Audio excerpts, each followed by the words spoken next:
ஒருத்தர் ரொம்ப கவலையோடு உட்காந்துருந்தார். எதை பற்றி சார் கவலைப்படுறீங்கன்னு கேட்டோம். எதிர்காலத்தை பற்றி கவலைப்படுறேன்னார். ஏன்னு கேட்டோம். என்ன பண்ணுறதுன்னே தெரியல சார், எதிர்காலம் ஒரே இருட்டாக இருக்குது, பாதையே புரியலன்னார். இன்னைக்கு நம்ம இளைஞர்கள் பல பேருக்கு எதிர்காலம் இருட்டாக தான் தெரியுது. அவங்கெல்லாம் இந்த கதையை கொஞ்சம் கேட்கணும். ஒரு மலை அடிவாரத்தில் ஒரு சின்ன கிராமம். அந்த மலை ரொம்ப உயரமானது. அடர்த்தியாக செடி கொடிகள் மரங்கள் அதில் மண்டி கிடக்குது. பகல் வேளையில் இருட்டாக தான் இருக்கும், அவ்வளோ அடர்த்தி. அந்த மலை உச்சியில் ஒரு கோவில். முத நாள் ராத்திரியே புறப்பட்டாதான் காலையில் அந்த கோவிலுக்கு போய் சேர முடியும். கிராமத்து இளைஞன் ஒருத்தன் அந்த மலை உச்சிக்கு போக வேண்டியிருந்தது. கையில் ஒரு விளக்கை எடுத்துக்கிட்டு முத நாள் ராத்திரியே புறப்பட்டான். புறப்பட்டு போனவன் கிராமத்து எல்லையிலேயே நின்றுட்டான். ஏன் தெரியுமா? அவன் கையில் இருந்த விளக்கோட வெளிச்சம் 10 அடி தூரத்துக்கு தான் தெரியுது. அது வரைக்கும் தான் பாதை தெளிவாக இருக்குது. அதுக்கு அப்பால எல்லாம் ஒரே இருட்டாக இருக்குது, பாதை புரியல. இவன் யோசனை பண்ணி பார்த்தான். மனசுக்குள்ள ஒரு சந்தேகம். 10 அடி தூரம் தானே வெளிச்சம் தெரியுது, அப்படின்னா நாம் 10 அடி தூரம் தானே போக முடியும். அதுக்கும் அந்தாண்ட ஒரே இருட்டாக இருக்குதே, அதில் எப்படி நாம் நடந்து போகிறது? நாம் ரொம்ப தூரம் நடந்து போய் ஆகணுமே. அப்படிப்பட்ட நினப்பெல்லாம் அவனுக்கு வந்துட்டுது. இதுதான் அவன் மனசில் ஏற்பட்ட தயக்கம். இப்படி யோசிச்சுக்கிட்டே அந்த இளம் ஆசாமி புறப்பட்ட இடத்துலயே நின்றுகிட்டு இருக்கிறான். அந்த சமயத்தில் ஒரு வயசான பெரியவர் அந்த பக்கமாக வந்தார். அவர் கையில் இதை விட சின்னதாக ஒரு விளக்கு வச்சிருந்தார். அது எப்படின்னா அது ஒரு 5 அடி தூரத்துக்கு தான் வெளிச்சம் காட்டுது. அவ்வளவு சின்ன விளக்கு. அவரும் மலை உச்சிக்கு போகிறதுக்காக தான் வந்துக்கிட்டு இருக்கிறார். அவரை பார்த்து இவன் கேட்டான், என்ன பெரியவரே, இவ்வளவு சின்ன விளக்க வச்சுக்கிட்டு அவ்வளவு தூரத்துக்கு எப்படி மலையேற போறீங்க அப்படின்னு கேட்டான். நீ ஏன் இப்படி தயங்கிட்டே நிற்கிறேன்னு கேட்டார் பெரியவர். என்கிட்ட இருக்கிற விளக்கு 10 அடி தூரத்துக்கு தான் பாதையை காட்டுதுன்னா. இப்போ பெரியவர் சொன்னார், தம்பி, உன் கையில் இருக்கிற விளக்கு கொடுக்குற வெளிச்சத்தை வச்சு நீ முதல்ல 10 அடி தூரம் முன்னாடி போ. 10வது அடியில் போய் நின்றுக்கிட்டு பாரு. மறுபடியும் ஒரு 10 அடி தூரத்துக்கு பாதை தெரியும். இப்படி உன் கையில் இருக்கிற விளக்கு தொடர்ந்து வெளிச்சம் காட்டிக்கிட்டே இருக்கும். நீ முன்னேற முன்னேற அந்த வெளிச்சமும் முன்னேறும். அதனால் எத்தனை கிலோமீட்டர் தூரம் வேணும்னாலும் நீ இந்த 10 அடி தூரம் வெளிச்சத்தை வச்சுக்கிட்டே நீ போயிடலாம், புறப்படு அப்படின்னார். இப்போதான் அந்த பெரியவர் சொன்னது இளைஞனுக்கு பளிச்சுன்னு புரிஞ்சுதான். உடனே உற்சாகமாக புறப்பட்டான், உச்சிக்கு போய் சேர்ந்தான். இந்த கதையிலேருந்து நாம் புரிஞ்சிக்க வேண்டியது என்ன தெரியுமா? நீண்ட கால திட்டம் ஒன்று போடும் பொழுது நமக்கு முன்னாடி இருக்கிறத மறந்துட்டு மனசை போட்டு குழப்பிக்க கூடாது. உங்கள் கையில் என்ன இருக்கோ அதுலேயே உங்கள் எதிர்காலம் மறைஞ்சிருக்குது. கண் முன்னாடி தெரியறத வச்சு ஆரம்பிங்க, போக போக வழி தானா புலப்படும் அப்படிங்கிறார் ஒரு பெரியவர். பெரிய பயணங்களையெல்லாம் இப்படி தான் நடத்த வேண்டியிருக்கும். ஒவ்வொரு அடியாக எடுத்து வச்சா ஓடி போய் சேர்ந்து விடலாம். மலைச்சு போய் நின்றுட்டா நின்றுக்கிட்டே இருக்க வேண்டியது தான். நம்ம ஆள்லாம் ரொம்ப மோசமான இருக்கிறாங்க. ஒருத்தன் அப்படி தான் நீண்ட தூர பிரயாணம் ஒன்று புறப்பட்டான். ரயில் போய்கிட்டே இருந்தது. கொஞ்ச தூரம் போச்சு, பாதி வழியில் கையில் வச்சுருந்த டிக்கெட்டை காற்றுல விட்டுட்டான். ஐயோ, என் டிக்கெட்டு போயிட்டுதே அப்படின்னு கத்த ஆரம்பிச்சுட்டான். பக்கத்தில் இருந்த பெரியவர் அவனை பார்த்து பரிதாபப்பட்டு, கவலைப்படாத தம்பி, போனா போகுது, வேற டிக்கெட் வாங்கிக்கலாம் அப்படின்னு ஆறுதல் சொன்னார். அதுக்கு அவன் சொல்கிறான், சார், நான் அதுக்காக அழலை, அந்த டிக்கெட்டு கிடைச்சாதானே நான் எந்த ஊருக்கு போகணுங்கிறது எனக்கு தெரியும் அப்படிங்கிறான். ஒரு தெருவில் சில சிறுவர்கள் விளையாடிக்கிட்டு இருந்தாங்க. ஏதோ ஒரு உயரமான கல்லை நடுத்தெருவில் வச்சு அதை சுற்றி சுற்றி ஓடி வந்துக்கிட்டு இருக்கிறாங்க. அது என்ன விளையாட்டோ அவங்களுக்கு தான் தெரியும். கொஞ்ச நேரம் அப்படி விளையாடிக்கிட்டு இருந்தவங்க விளையாடி முடிச்சதும் அந்த கல்லை நடுத்தெருவில் அப்படியே விட்டுட்டு அவங்கவுங்க வீட்டுக்கு ஓடி போட்டாங்க. அதுக்கப்புறம் அந்த வழியாக 2 பெண்கள் பேசிக்கிட்டே வந்தாங்க. பேச்சு சுவாரஸ்யத்தில் நடுத்தெருவில் இருந்த அந்த கல்லை கவனிக்கல. காலில் இடிச்சுட்டுது, லேசாக ரத்தம் வந்துட்டுது, வலி தாங்கலை. காலில் இடிச்சுக்கிட்ட பொண்ணு திட்ட ஆரம்பிச்சுட்டுது. வர வர ஊர் உலகம் ரொம்ப கெட்டு போச்சு, யாருக்கும் பொறுப்பே கிடையாது பாரு, இப்படி நடுத்தருவில் பொறுப்பு இல்லாமல் இப்படி கல்லை போட்டு வச்சுருக்கிறாங்களே, இது நியாயமா அப்படின்னு சொல்லி இந்த சமூகத்தை கடுமையாக விமர்சனம் பண்ணிக்கிட்டு அவங்க போயிட்டாங்க. கொஞ்ச நேரம் கழித்து ஒரு வாலிபன் அந்த வழியாக வந்தான். அந்த கல்லை பார்த்தான், நின்னான், ஒரு நிமிஷம் யோசனை பண்ணான். என்ன பண்ணலாம்னு பார்த்தான். தன்னுடைய வீரத்தையும் பலத்தையும் காட்டணும்னு நினச்சான். பின்னாடி போனான். அப்புறம் வேகமாக ஓடி வந்து ஒரு சின்ன ஹை ஜம்ப் அப்படியே துள்ளி குதிச்சான். துள்ளி குதித்து தாண்டி அந்த பக்கமாக போய் விழுந்தான். அப்படியே விசில் அடிச்சுக்கிட்டு அவன் பாட்டுக்கு நடந்து போகிறான். அடுத்தபடியாக ஒரு காதல் ஜோடி அந்த வழியாக வந்தது. நடுத்தெருவில் கல் கண்ணில் பட்டது. அவங்க 2 பேரும் ரொம்ப நெருக்கமாக சேர்ந்து வந்துக்கிட்டு இருக்கிறாங்க. நடுவில் கல் இருக்கிறதுனால கொஞ்ச நேரம் 2 பேரும் விலகி மறுபடியும் இந்த பக்கம் வந்து சேர்ந்து போகணும். கொஞ்ச நேரம் நாம் பிரிய வேண்டி இருக்குதே அப்படின்னு வருத்தத்தோட முணுமுணுத்துக்கிட்டே இந்த பக்கம் வந்தாங்க. அதுக்கப்புறம் வழக்கம் போல் சேர்ந்து அவங்க பாட்டுக்கு எதிர்காலத்தை பற்றி கற்பனை பண்ணிக்கிட்டே போயிட்டாங்க. கடைசியாக அந்த வழியாக பார்வை இல்லாத ஒருத்தர் வந்துக்கிட்டு இருக்கார். அவர் கையில் வழக்கமாக வச்சிருக்கிற அந்த ஊன்றுகோல், கையில் இருக்கிற அந்த ஊன்றுகோலால் தனக்கு முன்னாடி அப்படியே தட்டிக்கிட்டு பார்த்துக்கிட்டே அவர் மெதுவாக நடந்து வந்துக்கிட்டு இருக்கிறார். வழியில் இருக்கிற அந்த கல் தட்டுப்பட்டுது. உடனே நடுத்தெருவில் ஒரு கல் இருக்குங்கிறத அவர் புரிஞ்சுக்கிட்டார். உடனே குனிஞ்சார், அந்த கல்லை தடவி பார்த்து எடுத்தார், தெரு ஓரமாக கொண்டுட்டு போய் போட்டார். அதுக்கப்புறம் அவர் பாட்டுக்கு அவர் வழியில் நடந்து போனார். இப்போது இதில் பல பேர் வந்தாங்க போனாங்க. இவங்களில் பார்வை உள்ளவங்க யார், பார்வை இல்லாதவங்க யார்? இப்படி ஒரு கேள்வி கேட்டால் என்ன பதில் சொல்ல முடியும்? கொஞ்சம் யோசிச்சு பார்த்தா இன்னைக்கு பல பேர் இப்படி தான் இருந்துகிட்டு இருக்கிறோம். ஒரு ஆள் பார்க்கறதுக்கு பெரிய மனுஷன் மாதிரி இருக்கார். ஒரு தெரு வழியாக நடந்து வந்துக்கிட்டு இருந்தார். இருட்டு நேரம். வழியில் ஒரு பெரிய கல் கிடந்தது, கருங்கல். பார்த்தார், கொஞ்ச நேரம் யோசிச்சார். போய் தூக்கி பார்த்தா ரொம்ப கனமாக இருந்தது. இன்னொரு ஆள் சேர்ந்தாதான் தூக்க முடியும். இவர் உடனே ரோட்டோரமாக போய் ஒரு மரத்தடியில் உட்காந்துக்கிட்டார். 2 பக்கமும் பார்த்துக்கிட்டே இருக்கார், யாராவது வர்றாங்களான்னு. கொஞ்ச நேரத்தில் ஒருத்தர் வந்தார், இவருக்கு தெரிஞ்சவர். என்னங்க இந்த நேரத்தில் இங்கே உட்காந்துருக்குறீங்கன்னு கேட்டார் அவர். அதோ அந்த கருங்கல் அப்படின்னு சுட்டி காட்டினார். ஓ, அதை தூக்கி ஓரமாக போடணுமா? வாங்க 2 பேரும் தூக்கலான்னார் வந்தவர். நான் அதுக்காக உட்காந்துருக்கலேன்னார் இவர். பின்ன வேற எதுக்காகன்னார் அவர். ஒரு மனுஷன் கருங்கல்லில் காலை இடிச்சுக்கிட்டான்னா எப்படி துள்ளுவான்னு பார்க்கணுங்கிறது எனக்கு ரொம்ப நாளாக ஒரு ஆசை. அதுக்காக தான் உட்காந்துருக்கிறேன் அப்படின்னாராம். ஒரு நாள் ஒரு தகப்பனார் தன்னுடைய பிள்ளைய அழைச்சிட்டு வந்தார். சார், இவன் சரியாக படிக்க மாட்டேங்கிறான், பெரியவங்களை மதிக்க மாட்டேங்கிறான். நீங்கள் கொஞ்ச நாள் இவனுக்கு குருவாக இருந்து நல்ல விஷயங்களை சொல்லி கொடுத்தா தேவையில்லைன்னார். பெரியவங்களையே மதிக்காதவன் எப்படி என்ன மதிக்க போகிறான் அப்படிங்கிறது நமக்கு யோசனை வரும் இல்லையா? வேணாங்க, என்னை விட்டுருங்க அப்படின்னோம். அவர் விட மாட்டேன்னு விட்டார். இல்லைன்னா அவரே சிஷ்யன் ஆகிடுவார் போல இருந்தது. சரி, வேற வழி இல்லாமல் அந்த பையனையே என்னுடைய சைடை நான் ஏற்றுக்கிட்டு உபதேசம்லாம் பண்ண ஆரம்பித்தோம். அதாவது குரு பக்தின்னா அது எப்படி இருக்கணுங்கிறத பற்றி சொல்லி கொடுத்தோம் அவனுக்கு. சதமகர் அப்படின்னு ஒரு குரு இருந்தார். அவருக்கு ஒரு சீடர். அவன் பேர் துளசி சைதன்யன், நைஷ்டிக பிரம்மச்சாரி. தன்னுடைய குருவுக்கு எந்த நேரத்தில் எது தேவைங்கிறத புரிஞ்சுக்கிட்டு சேவை செய்கிறவன். ஆனால் இவனை பற்றி மற்ற சீடர்களுக்கு பொறாமல் வந்துட்டுது. இவன் மட்டும் இப்படி இருக்கானேன்னு உடனே குரு கிட்ட போய் கோல் மூட்டினாங்க. அவன் சரியில்லை, அவன் நடந்துக்கிறது சரியில்லை, அப்படி இப்படின்னு எதையாவது சொல்லி. இருந்தாலும் இதையெல்லாம் அந்த குரு நம்பலை. அவருக்கு தெரியும் யார் யார் எப்படின்னு. துளசி சைதன்யன் பெருமையை மற்ற சீடர்களுக்கு உணர்த்தணும் அப்படின்னு நினைச்சார். அதுக்கு ஒரு வழி பண்ணார். ஒரு நாள் சீடர்களை எல்லாம் கூப்பிட்டுக்கிட்டு ஒரு காட்டு வழியாக போய்கிட்டு இருந்தார். அங்கே ஒரு பெரிய மலை அருவி கொட்டிக்கிட்டு இருந்தது. குரு சீடர்கள் பக்கம் திரும்பினார். இந்த மலையின் மேலே இருந்து அந்த படுபாதாளத்தில் குதிக்கிறதுக்கு உங்களில் யார் தயார் அப்படின்னு கேட்டார். ஒரு சீடனும் ஆய திறக்கலை, ஒதுங்கி நின்றுக்கிட்டாங்க. பின்னாடி மூட்டை முடிச்சோடு வந்துக்கிட்டு இருந்தான் துளசி சைதன்யன். அவனை பார்த்தார். தபாருப்பா, நீ மேலே இருந்து அந்த அருவியில் குதி அப்படின்னார். அப்படியே செய்கிறேன் சுவாமின்னா ஓடி போய் பொத்துன்னு குதிச்சுட்டான். அடுத்த கணமே குருநாதர் தன்னுடைய யோக சக்தியால் பறந்து போய் அவன் கீழே விழுந்துடாமல் தாங்கி பிடிச்சி கொண்டுகிட்டு வந்துட்டார். மற்ற சீடர்களுக்கெல்லாம் ஒரு மாதிரி ஆயிட்டுது. அடுத்தபடியாக என்ன பண்ணலாம்னு யோசிச்சாங்க இவனை மாட்டி விடுறதுக்கு. ஒரு நாள் வெத்தலை அடிக்கிற ஒரு சின்ன உரலையும் உலக்கையையும் எடுத்து ஒளிய வச்சுட்டாங்க. சதமகர் சன்னியாசி இல்லை, அவர் வெத்தலை போடுவார். பல்லு சரியில்லை, அதனால் இடித்து தான் வெத்தலையை போடணும். திடீர்னு வெத்தலை பாக்கு கேட்டார். வழக்கமாக உரலில் இடித்து தர்றது தான் துளசியின் பழக்கம். உரலை தேடினா கிடைக்கல, என்ன பண்ணுறது? குரு கேட்டுவிட்டாரே, குரு சேவை தானே முக்கியம். என்ன பண்ணால் வெத்தலை பாக்க தன்னுடைய வாயில் போட்டு முன்னும் அதை எடுத்து அவர்கிட்ட கொடுத்துட்டான். குரு எதையோ படிச்சுக்கிட்டே அதை வாங்கி வாயில் போட்டுக்கிட்டார். துளசி இன்னைக்கு தாம்பூலம் நல்லா இடிக்கப்பட்டிருக்கு, ருசியாக வேற இருக்குது, அதை இடித்த பாத்திரத்தை என் கண்ணால் பார்க்கணும்னு ஆசையாக இருக்குன்னு விட்டார். அதை மட்டும் அனுப்பி போய் நீ வர வேண்டான்னு வேற சொல்லிவிட்டார். இதை கேட்டதும் துளசி தவிச்சு போயிட்டான். இவன் போகாமல் எப்படி வாயை மட்டும் அனுப்பி வைக்க முடியும்? இவன் தவிக்கிறத பார்த்ததும் மற்ற சீடர்களுக்கெல்லாம் மனசுக்குள்ளே ரொம்ப சந்தோஷம். துளசி கொஞ்சமும் யோசிக்கலை.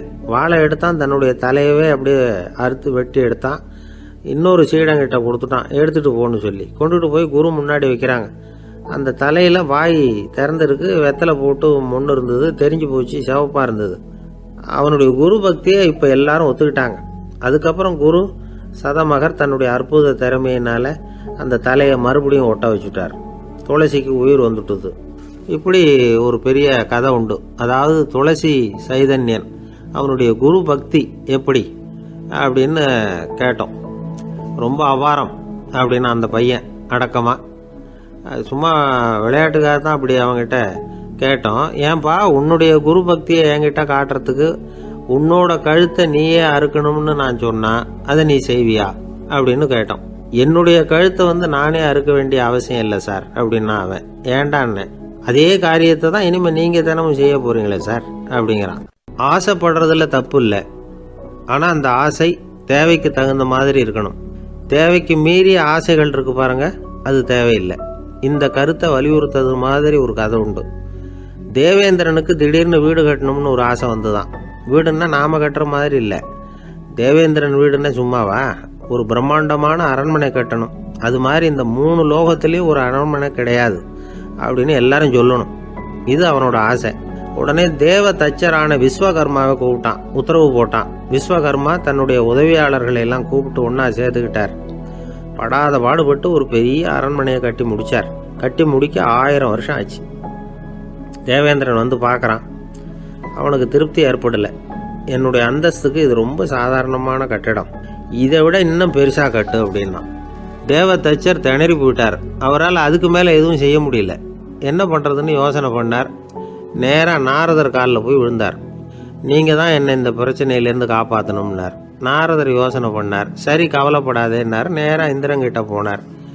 இந்திரன் நாரதரை பார்த்த உடனே வாங்கன்னு கூட்டிகிட்டு போய் அரண்மனையை காட்டினான். இது மாதிரி ஒரு அரண்மனையை நீங்கள் வேற எங்கேயாவது பார்த்துருக்குறீங்களா அப்படின்னு ரொம்ப பெருமையாக கேட்டான். நான் பார்த்ததில்லை, ஆனால் என்னை விட வயசில் மூத்தவர் மகரிஷி லோமேசர், அவர் ஒரு வேளை பார்த்துருக்கிறாரா என்னமோ அப்படின்னார். உடனே அவரை மனசில் நினச்சி தியானம் பண்ணினார். அடுத்த கணம் லோமேசர் அங்கே வந்தார். இடையில ஒரு சின்ன துண்டு, கையில் ஒரு கமண்டலம், தலையில் ஒரு பாய், அவ்வளவுதான் அவர்கிட்ட இருந்தது. எதுக்காக தலையில் இந்த பாய் அப்படின்னு கேட்டான் இந்திரன். என்ன மாதிரி அற்ப ஆயுள் உள்ள ஒரு ஜீவன் தனியாக வீடு கட்டிக்கிட்டு திண்டாடணுமா? இந்த பாய் தான் ஒரு வீடு மாதிரி எனக்கு நிழல் கொடுக்குது அப்படின்னார் அவர். என்னது, உங்களுக்கு அவ்வளவு கொஞ்சமான ஆயுளா அப்படின்னு ஆச்சரியத்தோடு கேட்டான் இந்திரன். ஆமாம், இதை பாரு, என்னுடைய மார்பில் ஒரு பொற்காசு அளவுக்கு ரோமம் உதிர்ந்துட்டுது. எப்போ என் உடம்புல உள்ள எல்லா ரோமமும் உதிர்ந்துருமோ அப்போ என்னுடைய ஆயுள் முடியும் அப்படின்னார். எப்போ அந்த ரோமங்கள் பூரா உதிரும்னு கேட்டான் இவன். ஒரு பிரம்மா மறைஞ்சதும் ஒரு ரோமம் உதிரும். என் உடம்புல உள்ள ரோமங்களின் எண்ணிக்கை எவ்வளவோ அவ்வளவு பிரம்மாக்கள் தோன்றி அவங்க ஆயுள் முடியும் பொழுது என் உடம்புல உள்ள ரோமங்கள் பூரா உதிரும் அப்படின்னார். அப்படின்னா ஒரு பிரம்மாவோட ஆயுள் எவ்வளவு காலம்னு கேட்டான். ஒரு பிரம்மாவுக்கு 100 தேவ வருஷம். ஒவ்வொரு தேவ வருஷத்துக்கும் 365 தேவ நாள். ஒவ்வொரு தேவ நாள்லையும் ஒன்ன மாதிரி 14 இந்திரர்கள் தோன்றி மறைகிறாங்க அப்படின்னு மகரிஷி லோமேசர் சொல்றார். இதை கேட்டதும் இந்திரன் ஆடி போயிட்டான். அவ்வளவு ஆயுள் உள்ள இவரே அற்ப ஆயுள்னு சொல்றார். நான் என்னுடைய ஆயுளை பெருசாக நினச்சிக்கிட்டு பிரம்மாண்டமான அரண்மனை கட்டணும்னு ஆசைப்படுறேனே அப்படின்னு நினச்சான். எனக்கு வீடு கட்டின வரைக்கும் போதும்னு விட்டான். அதனால் நாமெல்லாம் நம்முடைய தேவைக்கு தகுந்த மாதிரி ஆசைப்படுறது தான் நியாயம். ஆனால் அப்படியே நடந்துக்கிறோம். மனுஷன் கடவுளையே ஏமாற்றி காசு வாங்கிறதுக்குள்ள ஆசைப்படுறான். ஒருத்தன் கடவுளை நினச்சி தவம் இருந்தான். கடவுள் நேரில் வந்தார். தேவலோகத்தில் ரூபாய்க்கெல்லாம் என்ன மதிப்புன்னு கேட்டான். அங்கெல்லாம் ரூபாய்ங்கிறது உங்கள் பணத்தில் 1 கோடி ரூபாய்க்கு சமம். அதாவது தேவலோகத்தில் 1 ரூபான்னா இங்கே 1 கோடி ரூபா. அது மாதிரி எங்களுக்கு ஒரு நாளுங்கிறது உங்கள் கணக்கில் 1 கோடி வருஷத்துக்கு சமம் அப்படின்னார் கடவுள். அப்படின்னா எனக்கு நீங்கள் அதிகமாக எதுவும் தர வேணாம், உங்கள் கணக்குப்படி ஒரே 1 ரூபா கொடுங்க, அது போதும்னா இவன் ரொம்ப சாமர்த்தியமாக. கடவுள் யோசனை பண்ணார். அது ஒன்றும் கஷ்டம் இல்லை, 1 ரூபா தானே கேட்குற, கொடுத்துட்றேன். ஆனால் இப்போ வரும்பொழுது நான் எடுத்துக்கிட்டு வரல, எங்கள் கணக்குப்படியே 1 நாள் பொறுத்துக்க பணத்தோடு வந்துடுறேன் அப்படின்னு சொல்லிவிட்டு பறந்து போயிட்டார். இயேசுநாதர்கிட்ட ஒருத்தர் கேட்டாராம், இயேசுவே என்னை எவ்வளவு நேசிக்கிறீர்கள் அப்படின்னு. அவர் தன்னுடைய 2 கைகளையும் அகல விரித்து இவ்வளவு என்று சொல்லி சிலுவையில் உயிர் நீத்தார் அப்படின்னு சொல்லுவாங்க. அதாவது அந்த நேசிப்புக்கு எல்லை கிடையாது, அதே போல மன்னிப்புக்கும் எல்லை கிடையாது. இது இயேசுநாதர் சொல்லி கொடுத்த ஒரு பாடம். இயேசுனுடைய சீடர்களில் ஒருத்தன் பீட்டர், அவன் ஒரு நாள் இயேசுநாதர்கிட்ட கேட்டிருக்கான், இயேசுவே, நான் என்னுடைய தம்பி கிட்ட அடிக்கடி சண்டை போட்டுக்கிட்டு இருக்கிறேன், என்னுடைய சகோதரன் கூட. அவனை நான் எத்தனை தடவை மன்னிக்கிறது? ஏற்கனவே 7 தடவை அவனை மன்னிச்சுட்டேன் அப்படின்னு சொல்லியிருக்கிறான். அப்போ இயேசு சொன்னாராம், மன்னிக்கிறதுக்கு எத்தனை தடவைங்கிற கணக்கெல்லாம் கிடையாது. எத்தனை தடவை உன்னுடைய சகோதரன் உன்னை கோபப்படுத்துகிறானோ அத்தனை தடவை நீ மன்னிக்கிறதுக்கும் தயாராக இருக்கணும். அதுதான் அப்படின்னு சொன்னாராம். அப்போ இவனுக்கு ஒன்றும் புரியல, இது என்ன அவன் தப்பு பண்ணிக்கிட்டே இருப்பான், நாம் மன்னிச்சுக்கிட்டே இருக்கிறதா அப்படிங்கிறது மாதிரி குழப்பமாக இருந்திருக்கிறான். அப்போது இயேசுநாதர் தன்னுடைய சீடன் பீட்டர்கிட்ட ஒரு கதை சொன்னாராம். அந்த கதை இன்றைக்கு நாம் எல்லாரும் சிந்தித்து பார்க்க வேண்டிய ஒரு கதை. அதாவது மன்னிப்பை விரும்புகிறவர்கள் மன்னிக்கவும் தயாராக இருக்க வேண்டும் அப்படிங்கிறது தான் அந்த கதையினுடைய தத்துவம். அந்த இயேசுநாதர் சொன்ன கதை என்னன்னா, ஒரு மன்னர் இருந்தார். அவர் ஒரு நாள் அரண்மனையில் உட்காந்து கணக்கு வழக்குகள்லாம் பார்த்துக்கிட்டு இருந்தார். நம்ம அரண்மனையிலேருந்து யார் யார் அரசாங்க கடன் வாங்கியிருக்கிறாங்க, யார் யார் திருப்பி செலுத்தியிருக்கிறாங்க அப்படிங்கிற விவரத்தையெல்லாம் பார்த்துக்கிட்டு இருந்தார். அப்போ தான் புரிஞ்சுது, அந்த அரண்மனையில் வேலை செய்கிற ஒருத்தனே அரசாங்க கடன் வாங்கியிருக்கிறான். எவ்வளவு? 10,000 பொற்காசுகள் வாங்கியிருக்கான் கடன். இந்த 10,000 பொற்காசுகளை திருப்பி செலுத்தலை அரசாங்கத்துக்கு. இது மன்னர் கவனத்துக்கு வந்தது. உடனே நம்ம அரண்மனையில் இருக்கிறவனே அரசு கடன் வாங்கி திருப்பி செலுத்தாமல் இருக்கான், அவனை கூப்பிட்டு வாங்கன்னு சொல்லி கூப்பிட்டுட்டு வந்தாங்களாம். விசாரிச்சிருக்கிறாங்க, என்னப்பா நீ எவ்வளவு ஒன்று? ஆமாங்க, 10,000 பொற்காசுகள் வாங்கியிருக்கிறேன், இன்னும் திருப்பி கட்டலைன்றான். உடனே அவர் மன்னர் சொல்லியிருக்கிறார், நம்ம சட்டத்திட்டப்படி நீ உடனே பணத்தை திருப்பி கட்டிடு. அப்படி உன்னால் கட்ட முடியலன்னா உன்னுடைய வீடு வாசல் சொத்து சுகம் எல்லாத்தையும் விற்று அந்த பணத்தை அரசு கருவூலத்தில் சேர்த்துக்கிறதுக்கு நானே ஏற்பாடு பண்ணிடுறேன் அப்படின்னு அந்த மன்னர் சொன்னாராம். இவன் அப்படியே அதிர்ச்சி ஆகிட்டான், அப்படியே பொத்துன்னு காலில் விழுந்தானா. மன்னா, என்னை மன்னிச்சுங்க, என்னால் முடியல, எனக்கு மன்னிப்பு கொடுங்க அப்படின்ட்டுருக்கான். உடனே அவர் எழுந்திரிச்சு, சரி நீ மன்னிப்பு கேட்டுவிட்ட, அதனால் உன்னை மன்னிக்கிறேன், நீ பணம் கட்ட வேண்டாம் அப்படின்னு சொல்லி அந்த மன்னர் அவனை விட்டுட்டாராம். பணத்தையும் தள்ளுபடி போட்டார், நீ திருப்பி கட்ட வேண்டான்னு. இவனுக்கு ரொம்ப மகிழ்ச்சி, அதனால் ரொம்ப உல்லாசமாக வந்துகிட்டு இருக்கிறான். தெருவில் வந்துக்கிட்டு இருக்கிறப்ப இவங்கிட்ட கடன் வாங்கின ஒருத்தன் எதுக்கு வந்துக்கிட்டு இருக்கான். அவன் இவங்கிட்ட ஒரு 100 பொற்காசுகள் கடன் வாங்கியிருக்கான். அவன் வந்தான், இவன் போய் அவன் சாட்டையை பிடிச்சிக்கிட்டான், நீ எப்படா என் கடனை திருப்பி கொடுக்க போகிறேன்னு. அவன் இப்போ முடியல, கொஞ்சம் பொறுத்துக்கா, அப்புறம் தரேன் இருக்கான். அதெல்லாம் முடியாது, நீ கொடுத்து தான் ஆகணும் அப்படின்னு இவன் புடிவமாக சொல்கிறான். இப்போ நிலைமையை பாருங்கள், இவன் ஏற்கனவே 10,000 பொற்காசுகள் அரசாங்கத்தில் கடன் வாங்கினா அதுக்கு மன்னிச்சு விட்டுட்டார் இவனை. ஆனால் இவன் இன்னொருத்தனை மன்னிக்கிறதுக்கு தயாராக இல்லை. இவங்கிட்ட கடன் வாங்கின இன்னொருத்தன் 10 பொற்காசுகள், அவனை மன்னிக்க தயாராக இல்லை. அவனை கொண்டு போய் நீதிமன்றத்தில் கொண்டு போய் நிறுத்தி தண்டனை வாங்கி கொடுத்துட்டான். நீதிபதி என்ன சொன்னார், அந்த இவன் வாங்கின பொற்காசுகளை திருப்பி கட்டுற வரைக்கும் ஜெயிலில் இருக்கணுங்கிறது தீர்ப்பு. ஆனால் உடனே அரசர் காதில் விழுந்தது. சொல்லிட்டாங்க, உங்ககிட்ட மன்னிப்பு வாங்கிட்டு போனானே ஒருத்தன், அவன் இன்னொருத்தனை மன்னிக்கிறதுக்கு தயாராக இல்லை, அவனை கொண்டு போய் ஜெயிலில் அடைச்சிட்டான் அப்படின்னு. உடனே மன்னர் பார்த்தார், இவனை மறுபடியும் கூப்பிட்டு வர சொன்னார். தபாரப்பா, நான் உன்னை மன்னிச்சு விட்டேன், ஆனால் நீ இன்னொருத்தனை மன்னிக்கிறதுக்கு தயாராக இல்லை, அதனால் என்னுடைய தீர்ப்பையும் மாத்துறேன், நீயும் அரசு கடன் தீர்ற வரைக்கும் ஜெயிலில் தான் இருக்கணும் அப்படின்னு சொல்லி ஜெயிலுக்கு அனுப்பிச்சிட்டாராம். இப்படி ஒரு கதையை இயேசுநாதர் தன்னுடைய சீடருக்கு சொன்னதாக ஒரு வரலாறு. அது என்ன, அதுலேருந்து நாம் புரிந்து கொள்ள வேண்டியதுன்னா, நாம் மன்னிக்கப்படணும்னு நாம் விரும்புகிறோம்னா நாம் இன்னொருத்தரை மன்னிக்கிறதுக்கு தயாராக இருக்கணும். அதனால் நாம் இன்னொருத்தரை யாரையும் மன்னிக்க மாட்டோம், ஆனால் என்ன இன்னொருத்தர் மன்னிக்கணும் அப்படிங்கிறது மாதிரி செய்யக்கூடாதுன்னு சொல்லுவாங்க. அது மாதிரி நாம் இப்போ இது தப்பாக புரிஞ்சுக்கிறவங்களும் இருக்கிறாங்க. பாவம் மன்னிப்புங்கிறதுலாம் எதுக்குன்னா, அதாவது மறுபடியும் பாவம் செய்யாமல் இருக்கிறதுக்காக தான். அதான் மன்னிக்கிறாரே அப்படிங்கிறதுக்காக மறுபடியும் பாவம் பண்ணிகிட்டு இருக்கிறது இல்லை. அதான் ஒருத்தர் கேட்டாராம், பாவத்திலேருந்து மன்னிப்பு கிடைக்கணும்னா நீ என்ன செய்யணும் அப்படின்னு கேட்டிருக்கார். அது அவன் சொல்லியிருக்கிறான், நான் முதல்ல பாவம் செய்யணும், அப்போ தானே மன்னிப்பு கிடைக்கும் அப்படின்னு நானாம். இப்படிப்பட்டவர்கள் தான் இன்றைக்கி உலகத்தில் அதிகமாக இருக்கிறாங்க. அதனால் இந்த மன்னிப்பின் மகத்துவங்கிறது இயேசுநாதர்கிட்டேருந்து தான் நாம் புரிஞ்சுக்கணும். அந்த இயேசு சொன்ன அந்த மன்னிக்கிற மனோபாவம் இருந்தால் இன்றைக்கி உலகம் பூராவும் அமைதி பூங்காவாக இருக்கும். அதில் ஒன்றும் ஆச்சரியமே இல்லை, அதில் ஒன்றும் சந்தேகமும் இல்லை. அதனால் மன்னிக்கிற மனோபாவத்தை நாம் எல்லாரும் நமக்குள்ளே வளர்த்து கொள்ள வேண்டும் அப்படிங்கிறது தான் நாம் இன்றைக்கு எல்லோரும் சிந்தித்து பார்க்க வேண்டிய ஒரு செய்தி. என்ன சார், உங்கள் பையன் என்ன செஞ்சுக்கிட்டு இருக்கிறான் இப்போ அப்படின்னு கேட்டார் ஒருத்தர். அடிக்கடி கண்ணாடி முன்னாடி நின்று அழகு பார்த்துக்கிட்டு இருக்கிறான் சார் அப்படின்னாரு அப்பா. இளம் பருவம் இப்படி தான் இருக்கும், அதையெல்லாம் சாதாரணமாக நினச்சிடாதீங்க அப்படின்னாரு அவர். என்ன சார் சொல்கிறீங்க, கண்ணாடி முன்னாடி நின்றுக்கிட்டு நேரத்தை வீணாக்கிக்கிட்டு இருக்கான், அதை ஒரு பெரிய விஷயமா நான் நினைக்கணுமா அப்படின்னாரு இவர். இளம் பருவத்தில் இளைஞர்களுக்கும் சின்ன பொண்ணுங்களுக்கும் அடிக்கடி கண்ணாடியில் பார்க்கணும்னு தோணும். அது வெறுமனே அழகு பார்க்கறது மட்டும் இல்லை, அவங்க தங்களையே தேடி கண்டுபிடிக்கிற ஒரு முயற்சி அது. இது ஒரு மனோதத்துவ விளைவு. இது வரைக்கும் சின்ன பிள்ளையா இருந்துட்டோம், இனிமேல் நாமளும் மற்றவங்க மாதிரி மனிதர்கள் தான் அப்படிங்கிற உணர்வு அவங்களுக்கு வருது. தங்களோட முகம் எப்படி இருக்குது, அழகு எப்படி இருக்குது, உடம்பு நேரம் எப்படி இருக்குது, முடி எப்படி இருக்குது அப்படிங்கிறதையெல்லாம் கண்டுபிடிக்கிறாங்க. அதுக்கப்புறம் இன்னொரு ஆணோ பொண்ணோ தன்னை கவனிக்கணும் அப்படின்னு நினைக்கிறாங்க. இதெல்லாம் மனோதத்துவ உண்மைகள், இதெல்லாம் இயற்கை. இதை பார்த்துட்டு பெற்றவங்க பிள்ளைங்க கெட்டு போட்டாங்க அப்படின்னு நினைக்கக்கூடாது, அவங்கள திட்டிக்கிட்டே இருக்கக்கூடாது. இன்னைக்கு பல குடும்பங்களில் இதுதான் நடந்துகிட்டு இருக்குது. மனுஷ வாழ்க்கையிலேயே இப்படியும் இல்லாத அப்படியும் இல்லாத ஒரு பருவம் இளம் பருவம். 13லேருந்து 19 வயசுக்கு உட்பட்ட ஆண்கள் பெண்கள் இந்த வகையை சேர்ந்தவங்க, டீனேஜ் குரூப். இவங்களை சின்னவங்கன்னு நினச்சிட முடியாது, பெரியவங்கன்னு நினச்சிட முடியாது. இவங்க ரொம்ப சென்சிட்டிவ். சமூகம் நினச்சா இவங்களை நல்லவங்களாகவும் ஆக்கலாம், கெட்டவங்களாகவும் ஆக்கலாம். கொஞ்சம் அக்கறை எடுத்துக்கிட்டால் பெரிய பெரிய மேதைகளையும் விஞ்ஞானிகளையும் உருவாக்கலாம். ஆனால் நடக்கிறது என்ன தெரியுமா, அநேகமாக இவங்களை யாருமே சரியாக புரிஞ்சுக்கிறது இல்லை, இவங்களை சரியாக நடத்துறதும் இல்லை. இது வரைக்கும் நாம் சொல்கிறத கேட்டுக்கிட்டு இருந்தான், இப்போல்லாம் அவன் இஷ்டத்துக்கு நடக்க ஆரம்பிச்சுட்டான் அப்படின்னு வருத்தப்படுற பெற்றோர்கள் அதிகம். இது வருத்தப்படுற விஷயம் இல்லை, சந்தோஷப்பட வேண்டிய விஷயம். உங்கள் புள்ள சொந்தமாக யோசிக்க ஆரம்பிக்கிறதும் நடந்துக்க ஆரம்பிக்கிறதும் ஒரு தப்பான விஷயமா?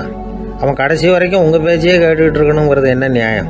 இன்னைக்கு இளைஞர்களை பெரியவங்க தப்பாக புரிஞ்சுக்கிட்டு தவறாக நடத்துறதுனால தான் அவங்களுக்கு வெறுப்பு, எரிச்சல், மனக்கசப்பு எல்லாம் உண்டாகுது. பெற்றவங்க சரியாக மதிக்கிறது இல்லை அப்படிங்கிற ஒரே காரணத்தினாலேயே வீணாக போகிற பிள்ளைங்க இன்றைக்கி அதிகம். சரி, பெற்றவங்களுக்கு இன்றைக்கி என்ன தான் புத்தி சொல்ல வர்றீங்க அப்படின்னு கேட்குறீங்களா?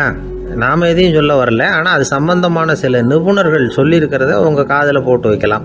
அது என்னென்னா, பிள்ளைங்க கிட்ட அன்பு செலுத்துங்க. குழந்தையா இருந்தப்போ எவ்வளவு பாசமாக இருந்தீங்க, வளர வளர அதை ஏன் குறைச்சிக்கிறீங்க? பெற்றவங்களின் அன்பான வார்த்தைகளுக்கு ஏங்குறவங்க தான் இன்றைய இளைஞர்கள். அவங்க எதை சொன்னாலும் அதை அக்கறையாக காது கொடுத்து கேளுங்க, அலட்சியப்படுத்தாதீங்க. அவங்க விரும்புறது உங்ககிட்ட இருந்து ஒரு மதிப்பு, மரியாதை, அங்கீகாரம், இவ்வளவுதான். அவங்க அவங்களாவே முடிவுகள் எடுக்கட்டும், அதுக்கு நீங்கள் உதவியாக இருங்க, அது போதும். மற்றவங்க முன்னாடி, முக்கியமாக அவங்க நண்பர்கள் முன்னாடி அவங்கள பற்றி மட்டமாக பேசாதீங்க. அவங்கக்கிட்ட பொய் சொல்லக்கூடாது. நீங்கள் சொன்னது பொய்ன்னு தெரிஞ்சு போச்சுன்னா உங்கள் பேரில் அவங்களுக்கு இருக்கிற மதிப்பு போயிடும், நம்பிக்கை போயிடும். அவங்களுக்கு முன்னாடி நீங்கள் சண்டை போடக்கூடாது. உங்கள் பிள்ளைய எப்பவும் இன்னொரு பிள்ளையோட ஒப்பிட்டு பேசுகிற வேலையே வேணாம். கூட பிறந்த மற்றவங்களோட கூட ஒப்பிடக்கூடாது. இப்படி செஞ்சால் அவன் உங்ககிட்டையும் பிரியமாக இருக்க மாட்டான், அவங்ககிட்டையும் பிரியமாக இருக்க மாட்டான். புள்ள எங்கே போகிறான், என்ன பண்ணுறான் அப்படின்னுலாம் துப்பறிஞ்சிக்கிட்டு இருக்கக்கூடாது. இளைஞர்கள் தனிமையை விரும்புகிறவங்க. அவங்கள பெட்டியில் வச்சு மூடி பாதுகாக்கணும்னு நினைக்கக்கூடாது. அவங்கள எப்படி பாதுகாக்கிறது அப்படிங்கிறது அவங்களுக்கே தெரியும். உங்கள் புள்ள எப்படி நடந்துக்கணும்னு நீங்கள் எதிர்பார்க்குறீங்களோ அது மாதிரி நீங்கள் நடந்து காட்டுங்க, அது போதும். ஒரு வீட்டில் அப்பாவும் அம்மாவும் பேசிக்கிட்டு இருக்கிறாங்க. என்னங்க, நம்ம பொண்ணு பெரியவளாயிட்டா, அடிக்கடி கண்ணாடி முன்னாடி போய் நின்றுக்கிட்டு இருக்கிறா, சீக்கிரமாக ஒரு பையனை பார்த்து கல்யாணத்தை முடிக்காமல் இப்படி மசன்னு கல் மாதிரி உட்காந்துருக்குறீங்களே அப்படின்னு சத்தம் போட்டாங்க அந்த அம்மா. அவசரப்படாத, பார்க்கறதுக்கு கண்ணுக்கு அழகாக லட்சணமாக புத்திசாலியாக ஒரு பையன் கிடைக்க வேணாமா, அதுதான் பார்த்துக்கிட்டு இருக்கிறேன் அப்படின்னார் அப்பா. இதுக்கு அந்த அம்மா சொல்கிறாங்க, எங்கள் அப்பா இப்படியெல்லாம் நினச்சிக்கிட்டு இருந்திருந்தா எனக்கு கல்யாணமே ஆயிருக்காது தெரியுமா அப்படின்னாங்களாம். ஒரு வயசான அம்மா தெரு வழியாக போயிட்டு இருந்தாங்க. அவங்க கையில் என்னத்தையோ வச்சுக்கிட்டு அதை அடிக்கடி பார்த்துக்கிட்டே இருந்தாங்க. ஒருத்தன் மெதுவாக அவங்கக்கிட்ட போய் கையில் இருக்கிறது என்ன அப்படின்னு எட்டி பார்த்தா அவங்க கையில் 4 பல் இருந்துதான். இவன் ஆச்சரியமாக அந்த அம்மாவை பார்த்தான். ஏம்மா, உனக்கு என்ன பைத்தியமா, ஏது இந்த பல், இதை என்னத்துக்காக கையில் வச்சுக்கிட்டு அலைஞ்சிக்கிட்டு இருக்கிற அப்படின்னு கேட்டிருக்கான். அதுக்கு அந்த அம்மா விவரம் சொல்ல ஆரம்பித்தாங்களாம். இதை பாருப்பா, எனக்கு ஒரு மகன் இருந்தான், அவனை ரொம்ப செல்லமாக வளர்த்தேன். அவனை தரையிலேயே நடக்க விடுறதில்ல, எப்பவும் தூக்கி வச்சுக்கிட்டு இருப்பேன். அவன் நல்லா பெரியவனாகி பள்ளிக்கூடம் போகிறப்ப கூட அவன் புஸ்தக மூட்டையை நான் தான் சுமந்துக்கிட்டு போவேன். பார்க்குறவங்க கூட கேலி பண்ணுவாங்க, ஏம்மா படிக்க போகிறது நீயா உன் பிள்ளையான்னு கேட்பாங்க. அவன் இன்னைக்கு எவ்வளோ பெரிய மனுஷன் ஆகிட்டான், வெளிநாட்டில் பெரிய உத்தியோகத்தில் இருக்கான். சமீபத்தில் இங்கே வந்துட்டு போனான். ஒரு நாள் ஏதோ கோபத்தில் என்ன அரைஞ்சுட்டான். அப்போ இந்த 4 பல்லும் கீழே விழுந்துட்டுது. இன்னமும் கூட விழுந்திருக்கும், ஆனால் பல்லு தான் இல்லை. என் புள்ள அரைஞ்சதுனால விழுந்த பல்லு இல்லையா அது, அதனால் இதை எப்பவும் என் கையிலேயே வச்சுக்கிட்டு ஆசையோடு பார்த்துக்கிட்டு இருக்கிறேன். அவன் தான் வெளிநாட்டுக்கு போட்டான், அவனை பார்க்க முடியாத ஏக்கத்தை நான் இந்த பல்லை பார்த்து போக்கிக்கிறேன் அப்படின்னு நாங்களாம் அந்த அம்மா. இந்த கதை எதுக்காகன்னா, தாய் அன்பு அப்படிங்கிறது எப்படிப்பட்டதுங்கிறத புரிஞ்சுக்கிறதுக்காக. கல்யாணம் ஆனதுக்கு அப்புறம் தாயை மறந்து விடுறவங்க எத்தனை பேர் இந்த உலகத்தில்? அவங்க காதில் வேணுங்கிறதுக்காக தான் இந்த தகவல். ஆனால் ஒரு விஷயம் மட்டும் நல்லா புரிஞ்சுக்கணும், தாயை மதிக்க தெரிஞ்சவங்க தான் இன்றைக்கி வாழ்க்கையில் எல்லா விதத்துலேயும் முன்னுக்கு வந்திருக்கிறாங்க. வேணும்னா விசாரித்து பார்த்துங்க. இன்னொரு அம்மா இருந்தாங்க. அவங்க தினமும் ஒரு கோயிலுக்கு வருவாங்க. சாமியை பார்த்து, கடவுளே நான் இறந்து போனால் நரகத்துக்கு போகணும் அப்படின்னு வேண்டிக்குவாங்களாம். எல்லோரும் சொர்க்கத்துக்கு போகணும்னு தானே கடவுள்கிட்ட வேண்டிக்குவாங்க. இந்த அம்மா தினம் நான் நரகத்துக்கு போகணும் அப்படின்னு வேண்டிக்கிறாங்க. அங்கேருந்து அர்ச்சகருக்கு இது சந்தேகம். ஒரு நாள் அதை நேரடியாகவே அவங்கக்கிட்ட கேட்டுவிட்டார். அதுக்கு அந்த அம்மா பதில் சொன்னாங்களாம், ஐயா, எனக்கு கல்யாணம் ஆகி ரொம்ப நாள் வரைக்கும் குழந்தை பாக்கியம் இல்லாமல் இருந்தது. கோயில் குளம் எல்லாம் சுற்றி வந்தேன். ரொம்ப நாள் கழித்து ஒரு குழந்தை பிறந்தது, ஆண் குழந்தை. அவனை நான் ரொம்ப செல்லம் கொடுத்து வளர்த்தேன். அதோட விளைவு என்ன ஆச்சுன்னா, அவன் ரொம்ப மோசமாக ஆகிட்டான். கெட்ட பழக்க வழக்கம்லாம் கற்றுக்கிட்டான். அவன் இறந்து போனால் நிச்சயம் அவனுக்கு நரகம்தான் கிடைக்கும். அந்த அளவுக்கு கெட்டவன் அவன். அப்படிப்பட்ட காரியங்கள்லாம் பண்ணிகிட்ருக்கான், எனக்கு தெரியும். இவனுக்காக நரகத்தில் கூட யாரும் தயவு காட்ட மாட்டாங்க, தாட்சண்யம் காட்ட மாட்டாங்க. அதனால் இவனுக்கு முந்தி நான் இறந்து நரகத்துக்கு போயிட்டா அங்கே இவனை கவனிச்சிக்கலாமே, இவனுக்கு பணிவிடை செய்யலாமேன்னு பார்க்குறேன் அப்படின்னு நாங்களாம். அதனால தான் நான் நரகத்துக்கு போகணும்னு தினம் ஆண்டவனை வேண்டிகிட்டு இருக்கிறேன் அப்படின்னு கண்கலங்கி அந்த அம்மா சொன்னாங்களாம். அதுதான் தாய் உள்ளம்ங்கிறது. தாயின் பெருமையை சரியாக உணர்ந்துட்டா அவங்களுக்கு எப்பவும் எந்த கஷ்டமும் வராது. இது ஏதோ உபதேசத்துக்காக சொல்கிற வார்த்தை இல்லை, உண்மையான வார்த்தை. இந்த விவரத்தையெல்லாம் நண்பர் ஒருத்தர்கிட்ட சொல்லிக்கிட்டு இருந்தேன். அவர் கொஞ்ச நாள் கழித்து என்னை தேடி வந்தார். அவர் கையிலேயும் 4 பல்லு வச்சுருந்தார்.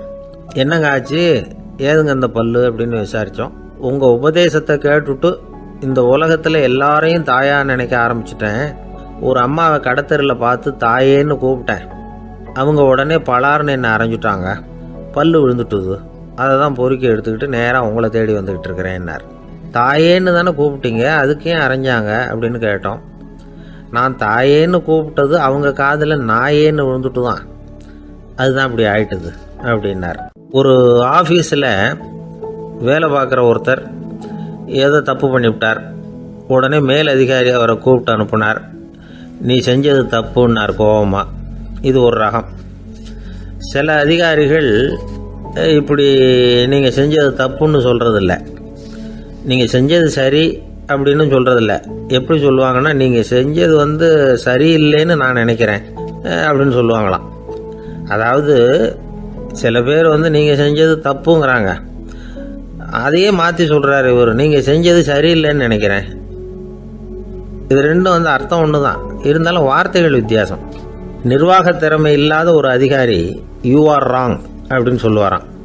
நிர்வாக திறமை உள்ள அதிகாரியாக இருந்தால் அதையே கொஞ்சம் மாற்றி I think you are not correct அப்படிம்பாராம். இதுதான் வித்தியாசம். இருந்தாலும் வார்த்தைகளை உபயோகப்படுத்துகிற விதத்தை வச்சு தான் வேலை நல்லா நடக்கிறதும் நடக்காததும் இருக்குது. விவரம் தெரிஞ்சவங்க என்ன சொல்கிறாங்க தெரியுமா? Be a leader not a boss அப்படிங்கிறாங்க. ஒரு லீடராக பாஸாக இருக்காதே அப்படிங்கிறாங்க. சரி, அப்படின்னா லீடருக்கும் பாஸுக்கும் வித்தியாசம் உண்டா அப்படின்னு கேட்டால் இருக்குன்னு சொல்கிறாங்க. லீடருங்கிறவர் வேறு, பாஸுங்கிறவர் வேறு. ஒரு லீடர் எப்படி நடந்துக்குவார், ஒரு பாஸ் எப்படி நடந்துக்குவார், இதை முதல்ல நாம் தெரிஞ்சுக்கணும். அவங்க எப்படி நடந்துக்குவாங்க அப்படிங்கிறதுக்கு சில விவரங்கள் இருக்குது. அதை கேட்டோம்னா நாம் புரிஞ்சுக்கலாம் அதை. அதாவது பாஸுங்கிறவர் விரட்டிக்கிட்டே இருப்பார், லீடருங்கிறவர் ஊக்கப்படுத்திக்கிட்டே இருப்பார். நாளைக்கு சாயந்தரத்துக்குள்ளே அந்த வேலையை செஞ்சு முடிக்கலைன்னா தொலைச்சி விடுவோம் தொலைச்சி அப்படிம்பார் அவர். இவர் எப்படி சொல்லுவார்னா, இது வரைக்கும் நீங்கள் செஞ்சுருக்கிற வேலை ரொம்ப அற்புதம் அப்படிம்பார். பாஸுங்கிறவர் அதிகாரத்தை நம்பி செயல்படுறவர், லீடருங்கிறவர் நல்லெண்ணத்தை நம்பி செயல்படுறவர். நம்மக்கிட்ட அதிகாரம் இருக்குது, பவர் இருக்குது, அதனால் காரியத்தை சாதிச்சுடலாம் அப்படின்னு நினைக்கிறவர் அவர். மற்றவங்க கிட்ட ஒரு நல்ல அபிப்பிராயத்தை சம்பாதிச்சுக்கிட்டு அது மூலமாக காரியங்களை சாதிக்கிறவர் இவர். பாஸுங்கிறவர் பயத்தை உண்டு பண்ணுவார், லீடருங்கிறவர் அன்பை பரவ செய்வார். அதை செய்யலைன்னா ஆடிட்டில் தகராறாயிடும், இது செய்யலைன்னா இன்க்ரிமெண்ட்டு கட் ஆகிடும், இப்படி ஏதாவது சொல்லி பயமுறுத்திக்கிட்டே இருப்பார் அவர். இவர் அப்படி இல்லை. உடம்பு இப்படி இருக்குது, வீட்டில் எல்லோரும் சௌக்கியமாக இருக்கிறாங்களா, ஆஃபீஸில் எல்லாம் வசதியாக இருக்குதா, நான் ஏதாவது உதவி செய்யணுமா அப்படின்னு அன்புக்கு முக்கியத்துவம் கொடுப்பார். பாஸுங்கிறவர் எதுக்கு எடுத்தாலும் நான் சொல்லிகிட்டு இருப்பார். லீடருங்கிறவர் நாமன்னு சொல்லிகிட்டு இருப்பார். பாஸுங்கிறவர் தப்புக்கு காரணம் யாருன்னு பார்ப்பார். லீடருங்கிறவர் தப்பு என்னன்னு பார்ப்பார். இதுதான் ரெண்டு பேருக்கு வித்தியாசம். The boss shows who is wrong, the leader shows what is wrong அப்படின்னு சொல்லுவாங்க. இந்த காரியம் எப்படி செய்யப்பட்டிருக்கு அப்படின்னு தெரிஞ்சுக்கிறவர் பாஸ். இந்த காரியத்தை எப்படி செய்யணும்னு செஞ்சு காட்டுறவர் லீடர். பாஸுங்கிறவர் பணியாளர்களை திட்டுவார். லீடர் மரியாதைக்குரியவராக நடத்துவார். அதுக்குரியவராக அவர் நடந்துக்குவார். செய்கிற வேலையை ஒரு சுமையாக நினைக்க வைக்கிறவர் பாஸ். செய்கிற வேலையை ஒரு சந்தோஷமாக ஆக்கிறவர் லீடர். ஒரு முதலாளியாக இருக்கிறவர் அல்லது ஒரு நிர்வாகியாக இருக்கிறவர் இது மாதிரியான நுணுக்கங்களை எல்லாம் தெரிஞ்சு வச்சுக்கிறது நல்லது. ஒரு பாஸ் இருக்கார். அவர் ஒரு நாள் ரொம்ப பெருமையாக தன்னோட ஆஃபீஸை பற்றி பேசிக்கிட்டு இருந்தார். எனக்கு கீழே 200 பேர் வேலை செய்கிறாங்க சார். நான் ஒரு கோடு கிழிச்சா அவங்க அதை தாண்டாத அளவுக்கு நான் நடந்துக்கிறேன் சார் அப்படின்னார் அவர். அது எப்படி முடியுது உங்களால் அப்படின்னு கேட்டோம். நான் கோடே கிழிக்கிறதில்ல சார் அப்படின்னார். ஒருத்தர் மனசில் நிம்மதி இல்லாமல் உட்காந்துருந்தார். என்ன சார் விஷயம் அப்படின்னு விசாரித்தேன். அகலக்கால் வச்சுட்டேன், அதுதான் அவதிப்படுறேன்னார். விவரமாக சொல்லுங்கன்னு. வீடு கட்டணும்னு ஆரம்பித்தேன், வேலை பாதியிலேயே நிற்கிது, கையில் பணம் இல்லை அப்படின்னார். இது மாதிரி ஆசாமிகள் பல பேரை நீங்கள் பார்த்துருக்கலாம். இவங்கெல்லாம் சுலபமாக மன அழுத்தத்துக்கு ஆளாயிடுறாங்க. மன உளைச்சல், அதாவது ஸ்ட்ரெஸ் அப்படின்னு சொல்கிறோமே, அதுக்கு அடிப்படையான சில காரணங்கள் உண்டு.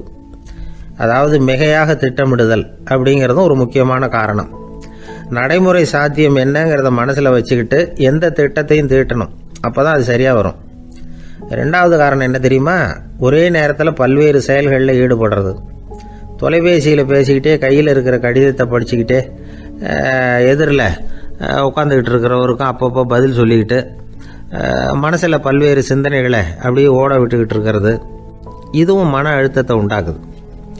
மூணாவது காரணம், எதிலேயும் வெற்றி மட்டும் எதிர்பார்க்குற ஒருதலைப்பட்சமான ஆர்வம்.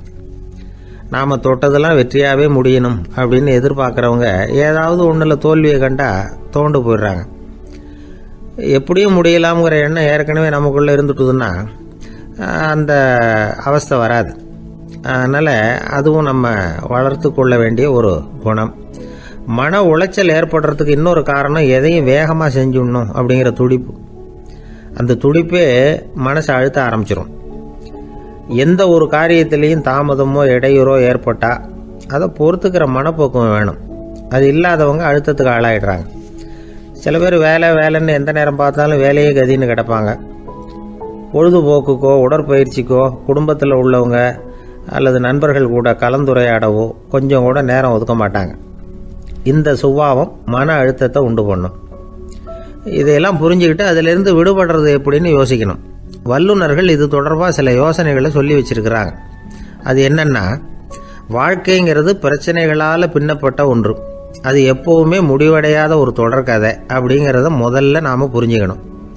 ஒரே நேரத்தில் ஒரு காரியத்தில் மட்டுமே நாம் கவனம் செலுத்தணும். அடுத்தவங்க காரியத்தில் தலையிடக்கூடாது. எதையும் பேச ஆரம்பிக்கிறதுக்கு முன்னாடி நம்மை நாமே கேட்டுக்க வேண்டிய கேள்வி 2. 1, நான் சொல்ல போகிறது ரொம்ப முக்கியமானதா? 2வது, நான் சொல்கிறத அவங்க கேட்குறதுக்கு ஆசைப்படுறாங்களா? நான் பேசுகிறதுக்கு அது சரியான நேரம் தானா? இதை யோசித்து பார்த்ததுக்கப்புறம் எதையும் பேச ஆரம்பிக்கணும். முடிஞ்ச அளவுக்கு வளைந்து போகிற சுபாவத்தை வளர்த்துக்கணும். நம்ம நேரம் விலை மதிப்பு இல்லாதது, அதை வீணாக்கக்கூடாது. சிரிக்க தெரியலனாலும் பரவாயில்ல, முகத்தில் கொஞ்சம் புன்முறுவலாவது காட்டணும். இதெல்லாம் ரொம்ப முக்கியம். அடுத்தவங்க ஏதாவது செஞ்சால் உடனே நன்றி சொல்ல மறக்கக்கூடாது. தினமும் கொஞ்சம் நேரத்தை தனிமையில் செலவு பண்ணணும். மன உளைச்சலிருந்து விடுபடுறதுக்கு 3 முக்கிய வழிகள் சொல்கிறாங்க. அதை சுருக்கமாக ரெட் அப்படின்னு சொல்கிறாங்க. RED ஆங்கில எழுத்தில். அந்த முதல் எழுத்து R, அது என்னென்னா ரிலாக்ஸேஷன், அதாவது இடை ஓய்வு. 2வது E எக்ஸர்சைஸ், உடற்பயிற்சி. 3வது டயட், திட்டமிட்ட உணவு முறை. அதனால் தியானம், மூச்சு பயிற்சி இதெல்லாம் இந்த இடை ஓய்வுக்கு வழிகள். எந்த வேலையையும் தொடர்ந்து செய்யக்கூடாது. எல்லார்கிட்டையும் கலகலப்பாக பழகணும். மாதத்துக்கு 1 நாளாவது குடும்பத்தோடு வெளியில் போயிட்டு வரணும். சுலபமான உடற்பயிற்சிகளை செய்யலாம். உடற்பயிற்சிங்கிறது நமக்காக நாம் செய்கிற ஒரு நீண்டகால முதலீடு அப்படின்னு சொல்லுவாங்க. அதாவது லாங் டேர்ம் இன்வெஸ்ட்மெண்ட்டாக. அளவோடு சாப்பிட்ணும், மெதுவாக சாப்பிட்ணும். இதெல்லாம் கொஞ்சம் மனசில் வச்சுக்கிட்டு நடந்துக்கிட்டால் மகிழ்ச்சியாக வாழலாம். சில பேர் சாப்பாட்டு விஷயத்தில் ரொம்ப அக்கறை எடுத்துக்கிறது உண்டு. ஒரு குண்டு ஆசாமி சாப்பிட உக்காந்தார். முதல்ல ஒரு மாத்திரை சாப்பிட்டார். எதுக்குன்னு கேட்டோம். பசி எடுக்கிறதுக்குன்னார். சாப்பிட்டு முடித்தார். பிறகு மறுபடியும் ஒரு மாத்திரை சாப்பிட்டார். இது எதுக்குன்னு கேட்டோம். சாப்பிட்டது ஜீரணமாகறதுக்கு அப்படின்னார். என் நண்பர் ஒருத்தர் ஆழ்ந்த சிந்தனையில் இருந்தார். என்ன யோசனை பண்ணுறீங்கன்னு கேட்டேன். தலைவர் ஆகணும்னு பார்க்குறேன், அதுதான் என்ன வழின்னு யோசிச்சுக்கிட்டு இருக்கேன்னார். நான் கூட அது மாதிரி யோசித்து பார்த்தேன். அதுக்கப்புறம் அந்த யோசனையை கை விட்டுட்டேன் அப்படின்னோம். ஏன்னு கேட்டார். அதுக்கான தகுதிகள் நமக்கு இல்லைங்கிறது புரியுது. அது நமக்கு புரியறத விட நம்ம விட மற்றவங்களுக்கு நல்லா புரிஞ்சு போச்சு. அதனால் பேசாமல் கம்முன்னு இருந்துடுறது தான் நல்லது அப்படின்னோம். தலைவர் ஆகிறதுக்கு தகுதிகள் வேற உண்டோ அப்படின்னு கேட்டார். அவர் யதார்த்தமாக தான் கேட்குறார். நாங்கள் உடனே எங்ககிட்ட இருந்த ஒரு புத்தகத்தை எடுத்து அவர்கிட்ட கொடுத்தோம். படித்து பாருங்கன்னு. தலைவர் ஆகிறதுக்கு என்ன வழி அப்படிங்கிறத பற்றி அதில் போட்டிருக்கிறாங்க. முதல் வழி என்ன தெரியுமா? ஒரு 4 பேர் முன்னாடி இல்லைன்னா ஒரு கூட்டத்துக்கு முன்னாடி நீங்கள் பேச போகிறீங்க. அப்போ எப்படி ஆரம்பிக்கணும்னா, உண்மையான புகழ்ச்சி, நேர்மையான பாராட்டு, இதோடு ஆரம்பிக்கணும். எடுத்ததுமே அது சரியில்லை இது சரியில்லைன்னு பேசிகிட்டு இருக்கக்கூடாது. மக்களை பார்த்து நீங்கள் தான் தப்பு பண்ணிவிட்டீங்க அப்படின்னு நேரடியாக சொல்லக்கூடாது. தவறு இருந்தாலும் அதை மறைமுகமாக ஏதாவது கதை சொல்லி அதிலிருந்து அவங்க புரிஞ்சுக்கிற மாதிரி செய்யணும். அடுத்தவங்க பண்ண தப்பு என்னன்னு அலசறதுக்கு முன்னாடி நீங்கள் பண்ணின தப்பு என்னங்கிறத பற்றியே பேசுங்க. எதுக்கும் நேரடியாக உத்தரவு போட்டுக்கிட்டு இருக்கக்கூடாது. இதை நீங்கள் செய்யணும் அப்படின்னு சொல்கிறதுக்கு பதிலாக நீங்கள் இப்படி செஞ்சால் எப்படி இருக்கும் அப்படின்னு கேள்வி மாதிரி கேட்கணுமா. இப்படி கேட்டால் அது உத்தரவு மாதிரி தெரியாதான். அடுத்தவங்க மரியாதையை காப்பாற்றுறது மாதிரி பேசணுமா. உங்கள் பேச்சு இன்னொருத்தரை அவமானப்படுத்துறது மாதிரி இருக்கக்கூடாதான். ஏண்டா இவங்கிட்ட போய் மாட்டிக்கிட்டோம்னு யாரும் நினச்சிடக்கூடாது. ஒவ்வொரு சின்ன வளர்ச்சியையும் பாராட்டணும். வெற்றி சாதாரணமாக இருந்தாலும் பாராட்டாமல் இருந்துடக்கூடாது. பாராட்டும் பொழுது தாராளமாக இருக்கணும். குறை சொல்லும் பொழுது கவனமாக இருக்கணும். வாய்க்கு வந்தபடி பேசிவிட்டா அதுக்கப்புறம் வகையாக மாட்டிக்கிட்டு முழிக்க வேண்டியிருக்கும். நீங்கள் பேசுறது இன்னொருத்தருக்கு ஒரு கௌரவத்தையும் மரியாதையும் உண்டு பண்ணுறது மாதிரி இருக்கணும். நீங்கள் பேசுறது அடுத்தவங்களுக்கு இருக்கிற கொஞ்ச நெஞ்ச மரியாதையும் எடுத்து விடுறது மாதிரி இருக்கக்கூடாது. உங்கள் பேச்சை கேட்டால் கேட்குறவங்களுக்கு ஒரு ஊக்கம் வரணும், உற்சாகம் வரணும். தவறு எதுவாக இருந்தாலும் அதை சுலபமாக திருத்திக்கலாம், சரி பண்ணிக்கலாங்கிறது மாதிரி இருக்கணும் உங்கள் பேச்சு. அடுத்தவங்களை சந்தோஷப்படுத்துங்க. உங்கள் யோசனையை கேட்டு நடந்துக்கிறதுனால அந்த சந்தோஷம் அவங்களுக்கு கிடைக்கணும். இந்த தகுதியெல்லாம் உங்ககிட்ட இருந்தால் நீங்கள் ஒரு சிறந்த தலைவராகலாம் அப்படின்னு அந்த புஸ்தகத்தில் போட்டிருக்கு. இந்த காலத்தில் தலைவர் ஆகிறதுக்கு வேறு சில தகுதிகள்லாம் கூட தேவைப்படுது. ஒரு புள்ள தன்னுடைய அப்பா கிட்ட, அப்பா உன்ன மாதிரியே நானும் அரசியலில் சேரணும், தலைவர் ஆகணும்னு ஆசைப்படுறேன், இன்னையிலேருந்து எனக்கு அரசியல் பாடம் கற்றுக் கொடு அப்படின்னு கேட்டிருக்கான். அவரும் சரின்னு சொல்லிவிட்டு ஒரு பெரிய ஏணியை எடுத்துகிட்டு வந்தாரான். ஒரு செவுத்தில் சாத்தினார். இந்த ஏணியில் ஏறி உயர போய் அங்கே பரன் மேலே இருக்கிற ஒரு புத்தகத்தை எடுத்துகிட்டு வாடான் இருக்கார்.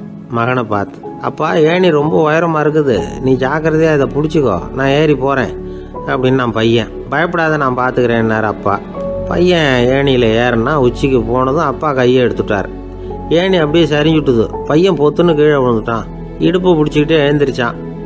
என்னப்பா இது, இப்படி என்னை ஏற விட்டுட்டு கையை விட்டுட்டியே, இப்படி கை விடலாமா அப்படின்னு கத்தியிருக்கான். அப்பா நிதானமாக சொன்னாராம், அவசரப்படாதேப்பா, அரசியலில் இதுதான் முதல் பாடம், பெத்த அப்பனாக இருந்தாலும் அவனை நம்பாதே அப்படின்னு உபதேசம் பண்ண ஆரம்பிச்சாராம். என்னுடைய நீண்டகால நண்பர் ஒருத்தர் வருஷம் தவறாமல் திருநள்ளாறு அப்படிங்கிற திருத்தலத்துக்கு போயிட்டு வர்றது வழக்கம். அங்கே என்ன சார் விசேஷம்னு கேட்கறது உண்டு. என்ன இப்படி கேட்குறீங்க? சனி பகவான் நலன் விருப்பப்படி அங்கே தானே எழுந்தருளி இருக்கிறார். அவரை போய் பார்த்து ஒரு கும்பிடு போட்டுட்டு வந்தா நம்ம பிடிச்சிருக்கிற சனியெல்லாம் விலகும் அப்படிம்பார். சத்தம் போட்டு சொல்லாதீங்க சார், வீட்டில் வேற யார் காதிலையாவது இது விழுந்துற போது அப்படின்னு சொல்கிறது உண்டு வர்றவங்க. இப்போது நான் சொல்கிறதுல உள்ள நியாயத்தை புரிஞ்சுக்கிட்டு அவரும் கொஞ்சம் எச்சரிக்கை உணர்வோடு நமக்கு நன்றி சொல்லுவார்னு வச்சுங்களேன். அதாவது பார்வை மூலமாகவே அந்த நண்பருக்கு ஆன்மீக விஷயங்கள்ல அதிக ஈடுபாடு உண்டு. அப்பப்போ சில புராண கதைகளை எல்லாம் சொல்றது உண்டு. ரொம்ப சுவாரஸ்யமா இருக்கும். எப்பவுமே புராண விஷயங்களை எல்லாம் அறிவியலுங்கிற தராசில வச்சு எடை போட்டுட்டு இருக்கக்கூடாது. அப்படி பார்த்தா அதெல்லாம் நம்ப முடியாத வெறும் கற்பனைகளா தோணும், மூட நம்பிக்கைகளாகவும் தெரியும். புராணங்களை புராணங்களாவே புரிஞ்சுக்கிறவங்களுக்கு அதெல்லாம் அர்த்தமுள்ள செய்திகளை உள்ளடக்கி இருக்கிறதாக தெரியும். அந்த வகையில தான் இந்த நண்பரும் நிறைய செய்திகளை சொல்றது உண்டு. சனியை போல கொடுக்கிறவனும் இல்லை, சனியை போல கெடுக்கிறவனும் இல்லை அப்படின்னு சோதிடர்கள் சொல்லுவாங்க. நாம ஏதாவது ஒரு வம்புல மாட்டிக்கிட்டா பிடிச்சது சனி அப்படிங்கிறோம். ராவணன் எப்பேற்பட்ட வீரன், அவனே சனி பார்வைப்பட்டது தானே சங்கடப்பட ஆரம்பிச்சான் அப்படின்னார் நண்பர். அது எப்படிங்கன்னு கேட்டேன். அவர் சொல்ல ஆரம்பிச்சார், இந்த ராவணன் இருக்கானே நவ கிரகங்களையும் பிடிச்சி கொண்டுட்டு வந்து தன்னுடைய சிம்மாசனத்துல அப்படியே படிகளா போட்டு வச்சுட்டானா, ஒவ்வொரு படியா. பாவம் அந்த 9 தேவதைகளும் ஒவ்வொரு படியா குப்புற கிடக்குறாங்க. நவக்கிரகம் நம்மளை ஆட்டி படைக்குதுன்னு நாம சொல்லிட்டு இருக்கிறோம். ஆனா அந்த நவக்கிரகங்களை ராவணன் எப்படி வச்சிருந்தான் பாருங்க. எல்லாரையும் சிம்மாசனத்துக்கு பக்கத்துல படிப்படியா போட்டு வச்சிருக்கிறான். காலை அது மேல வச்சுதான் ஏறி போகணும். வேற வழி இல்லாம எல்லாரும் குப்புற விழுந்து கிடக்குறாங்க. ராவணன் ஒவ்வொரு தடவையும் இவங்க முதுகுல அடி வச்சு ஏறி தான் அந்த சிம்மாசனத்துக்கு போறது வழக்கம். இப்படி நடந்துகிட்டு இருக்கிறது நாரதர் கண்ணுல போட்டுட்டு தான். அவர் சும்மா இருப்பாரா? யோசனை பண்ணார், என்ன செய்யலாம் அப்படின்னு. ஒரு முடிவு பண்ணிட்டு நேரா ராவணன் கிட்ட போனாராம். ராவணா, நீ நவக்கிரகங்களை பிடிச்சு கொண்டாந்து உன்னுடைய சிம்மாசனத்துக்கு படிகளா போட்டு வச்சிருக்கிற, அது உன்னுடைய வீரத்தை காட்டுது. இருந்தாலும் ஒரு விஷயத்த நீ யோசிச்சு பார்க்கணும். ஒவ்வொரு தடவை நீ சிம்மாசனத்துக்கு போகும்பொழுதும் நவக்கிரகங்களின் முதுகல் அடி வச்சு நீ ஏறி போற, அது உனக்கு பெருமை கிடையாது. அவங்களுடைய மார்புல அடி வச்சு ஏறி போகணும், அதுதான் உனக்கு பெருமை அப்படின்னாராம். இவர் சொல்றதும் சரிதானே அப்படின்னு யோசிச்சிருக்கான் ராவணன். உடனே குப்புற கிடந்த நவக்கிரகங்களை திருப்பி மல்லாக்க போட்டான். அவங்க மார்புல அடி வச்சு மேலே ஏறி சிம்மாசனத்துக்கு போனானா. அப்படி போயிட்டு இருக்கும் பொழுது சனி பகவானின் பார்வை அவன் மேல பட்டுதான். அவ்வளவுதான். என்னாச்சு தெரியுமா? சூர்பனகை தேடி வந்தா. சீதையோட அழகை பத்தி தன்னுடைய அண்ணங்கிட்ட சொல்ல ஆரம்பிச்சுட்டா. விவகாரம் ஆரம்பமாயிட்டது. அதுதான் சனியினுடைய வேலை அப்படின்னு சொல்லி இந்த கதையை சொல்லி முடிச்சார் என்னுடைய நண்பர். ஆக சனியின் பார்வை நம்ம மேல படாம பாத்துக்கிறது தான் நல்லதுங்கிறீங்க அப்படின்னு. ஆமா சார், இப்ப கூட நான் உங்க வீட்டுக்கு வந்திருக்கிறதே ஒருத்தருடைய பார்வை என் மேல படக்கூடாதுங்கிறதுக்காகத்தான் அப்படின்னார். யாருங்க அதுன்னு என்னுடைய மாமனார் சார். அவசரத்துக்கு அவர்கிட்ட கொஞ்சம் கடன் வாங்கிவிட்டேன். நம்ம மாப்பிள்ளை தானேன்னு சொல்லி அவரு விட்டு கொடுக்கறதுக்கு தயாரா இல்லை. இன்னைக்கு இப்ப அவர் எங்க வீட்டுக்கு வரக்கூடிய நேரம், அதுதான் அவர் பார்வையிலிருந்து படாம தப்பிக்கலாங்கிறதுக்காக இங்க வந்துட்டேன் அப்படின்னார். பார்வை படணும்னு இருந்தா பட்டுத்தான் தீரும் போல இருக்கு அப்படின்னா. என்ன சார் சொல்றீங்கன்னார் ஒன்னும் புரியாம. நீங்க இங்கதான் வருவீங்கன்னு அவருக்கு ஏற்கனவே தெரியும் போல இருக்கு. அதனால உங்களுக்கு முன்னாடியே உங்க மாமனார் இங்க வந்துட்டார். அதுவும் அந்த பீரோவுக்கு பக்கத்துல தான் பின்னாடி மறைஞ்சு நின்றுட்டு இருக்கிறார் அப்படின்னு. ஒரு பள்ளிக்கூடம், அதுல வசதியான வீட்டுக்குள்ள ஒருத்தன் படிச்சுக்கிட்டு இருந்தான். இன்னொரு ஏழை பையனும் அங்க படிச்சுக்கிட்டு இருக்கிறான். இவங்க 2 பேரும் ஒரே தெருவில் தான் இருக்கிறாங்க. பணக்கார வீட்டு பையன் பங்களாவில் இருந்தான். அவனுக்கு வேலை செய்யறதுக்காக சில வேலையாட்கள் உண்டு. அதனால அவன் நல்லா சாப்பிடுவான், தூங்குவான். ஏதோ வரணுமேங்கிறதுக்காக பள்ளிக்கூடத்துக்கு வருவான், போவான், அவ்வளவுதான். இந்த ஏழை பையன் இருக்கானே, அவன் அப்படி இல்லை. காலையில எழுந்திருப்பான், உடற்பயிற்சி பண்ணுவான், அவங்க வீட்டில் கிடைக்கிற சாதாரண உணவு அதை அளவோட சாப்பிடுவான், வீட்டில் உள்ள வேலைகளையும் செய்வான், பள்ளிக்கும் தவறாம வந்துடுவான். அவனுக்கு கூட பிறந்த சகோதர சகோதரிகள் 8 பேர். எல்லாரும் தன்னம்பிக்கையோட அவங்க வேலையை செஞ்சுக்கிட்டு இருந்தாங்க. இந்த பையன் எப்பவும் உண்மையை தான் பேசுவான், கடமையை ஒழுங்கா செய்வான். ஆசிரியர்களுக்கு இவனை ரொம்ப பிடிக்கும். அதனால இவனை அந்த பள்ளிக்கூடத்து மாணவர் தலைவனா ஆக்கியிருந்தாங்க. இது அந்த பெரிய இடத்து பையனுக்கு பிடிக்கல. மாணவர் தலைவனுக்கு பணிஞ்சு போறதுக்கும் அவனுக்கு விருப்பம் இல்லை. ஒரு நாள் வகுப்புல ஆசிரியர் எல்லா மாணவர்களுக்கும் ஒரு வேலை கொடுத்தார். எல்லாரும் அதை சுறுசுறுப்பா செஞ்சுக்கிட்டு இருக்கிறாங்க. இவன் மட்டும் சோம்பலா உட்காந்துருக்கிறான். ஆசிரியர் அந்த பக்கமா வந்தார், இதை பார்த்துட்டார். உடனே மாணவர் தலைவனா இருக்கிற அந்த ஏழை பையனை கூப்பிட்டார். இந்த பாருப்பா, ஏன் அந்த பையன் இப்படி சும்மா உட்காந்துருக்கிறான், என்னன்னு விசாரிச்சு சொல்லு அப்படின்னு சொல்லிவிட்டு உள்ள போயிட்டார். இவன் மெதுவா போய் அவன்கிட்ட விசாரிச்சான், ஏன் இப்படி சோர்ந்து போய் உட்காந்துருக்கிற அப்படின்னு. அவன் ரொம்ப அலட்சியமா இவனை திரும்பி பார்க்கறான். என்னோட சிரமம் உனக்கு என்ன தெரியும்? வீட்டில் என்னுடைய சௌகரியங்களை கவனிக்கிற வேலையாட்கள் 2 பேரும் இன்னைக்கு வேலைக்கு வரல. அதனால என்னோட வேலையெல்லாம் நானே கவனிக்கிற மாதிரி ஆயிட்டுது. அதனால சோர்ந்து போயிட்டேன் அப்படின்னு நான். அப்புறம் கேட்டிருக்கான், அது சரி, உன்னுடைய வீட்டில் உன்னுடைய வேலைக்காரங்க வராத போது நீ எப்படி சமாளிக்கிற அப்படின்னு கிண்டலாக கேட்டிருக்கான். அதாவது இவன் ஏழைங்கிறதையும் இவன் வீட்டில் வேலை செய்யறதுக்கு யாரும் இல்லைங்கிறதையும் இப்படி சொல்லி கிண்டல் பண்ணுறான். இந்த ஏழை பையனுக்கு இது புரிஞ்சுது, மனசு வேதனை போட்டுது. இருந்தாலும் வெளியில் காட்டிக்காமல் சிரிச்சுக்கிட்டே சொன்னானா, எனக்கு அந்த கவலையே கிடையாது, என்னுடைய உதவிக்கு நான் நினைச்ச உடனே என்னுடைய காரியத்தை செய்யறதுக்கு 8 பேர் எப்பவும் தயாராக இருப்பாங்க அப்படின்னு நான். இவன் இப்படி சொன்னதும் அவனுக்கு ஒரு மாதிரி ஆயிட்டு தான், தலையை குனிஞ்சுக்கிட்டே போயிட்டான். உள்ளே உட்காந்துருந்த ஆசிரியர் காதில் இது விழுந்தது. உடனே இந்த ஏழை பையனை உள்ளே கூப்பிட்டு போனார், கேட்டார், என்னப்பா இப்படி சொல்கிற? இவன் பொய் சொல்ல மாட்டாங்கிறது அவருக்கு தெரியும், அவனை சமாளிக்கிறதுக்காக இப்படி ஒரு பொய்யை சொல்லியிருப்பாங்கிறதையும் அவரால் ஏற்றுக்க முடியல. ஏன்பா நீ நினைக்கிற காரியத்தை செய்ய 8 பேர் தயாராக இருக்கிறதா சொன்னியே, உன்னுடைய சகோதர சகோதரிகளை குறிப்பிட்டு அப்படி சொன்னியா அப்படின்னு கேட்டார். இல்லைங்க ஐயா, நான் அவங்கள குறிப்பிட்டு அப்படி சொல்லலைன்னா. அப்படின்னா பொய் சொன்னியா? இந்த சின்ன விஷயத்துக்கு அப்படி பொய் சொல்லலாமான்னார். ஐயா நான் பொய்யும் சொல்லலைன்னா. இவன் அப்படின்னா நீ சொன்னதுக்கு என்ன அர்த்தம்னார். இப்போ அந்த பையன் சொல்கிறான், ஐயா நான் நினைக்கிறத செய்து முடிக்க என் கூட இருக்கிற அந்த 8 பேர் யாருன்னா 2 காலு 2 கை வாய் மூக்கு கண்ணு காது ஆக மொத்தம் 8. இவங்க தான் அந்த வேலை ஆட்கள். நான் சொல்கிறத செய்யறதுக்கு, நான் சொல்கிறத கேட்கறதுக்கும் செய்யறதுக்கும் அவங்க எப்பவும் தயாராக இருக்காங்க. அந்த அளவுக்கு என்னுடைய பயிற்சிகள் பழக்க வழக்கங்கள் மூலமாக அவங்கள நல்ல நிலைமையில் வச்சிருக்கிறேன் அப்படின்னா. இந்த கதையை சுவாமி சின்மயானந்தர் சொல்கிறது வழக்கம். இயற்கை நமக்கு கொடுத்துருக்கிற வேலையாட்கள் இந்த 8, இவங்களை நல்ல முறையில் வச்சிருந்து வேலை வாங்க வேண்டியது நம்முடைய கடமை. அந்த கடமையை ஒழுங்காக செஞ்சுக்கிட்டு வந்தால் வாழ்க்கையில் வெற்றி நிச்சயம், இல்லைன்னா குழப்பம்தான். புத்தி சரியா இல்லைன்னா இந்த வேலையாட்கள் நாம் சொல்கிறத கேட்க மாட்டாங்க. ஒருத்தன் குடி போதையில் தள்ளாடி தள்ளாடி போய் ஒரு மரத்தில் முட்டிக்கிட்டானான். தலையில் கட்டு போட்டுக்கிட்டு மறுநாள் வந்திருக்கான். ஏன்டா இப்படி பண்ணுறேன்னு கேட்டிருக்காங்க. நான் ஒதுங்கி போன்னு தான் சொன்னேன், அது கேட்கல அப்படின்றான். எது கேட்கல? உன்னோட காலா அப்படின்னு கேட்டிருக்காங்க. இல்லைங்க அந்த மரம் அப்படின்னு நானா. ஒருத்தர் குதிரை ரேஸுக்கு போனார், பணம் கட்டினார், தோற்று போயிட்டார். மறுபடியும் போனார், பணம் கட்டினார், தோற்று போனார். அடுத்த தடவையும் பணம் கட்ட போனப்போ அவரை தடுத்து கேட்டோம், ஏன் சார் ஏற்கனவே விட்டது போதாதா, இன்னமும் இருக்கிறத விடணுமா அப்படின்னு கேட்டோம். விட்டதையெல்லாம் மொத்தமாக எடுக்க வேணாமா சார், அதுக்காக தான் தொடர்ந்து பணம் கட்டுறேன்னார் அவர். இவரை திருத்துறது ரொம்ப கஷ்டம். இது ஒரு மனநோய். மனநோய்களில் பல வகை உண்டு. மனநோய்கள் பிரிவு அட்டவணையில் சூதாட்டம்ங்கிறது அவதியுறும் நோய் அப்படிங்கிற தலைப்பில் வருது. சூதாட்டம் 2 வகைப்படும்னு சொல்கிறாங்க உளவியல் நிபுணர்கள்.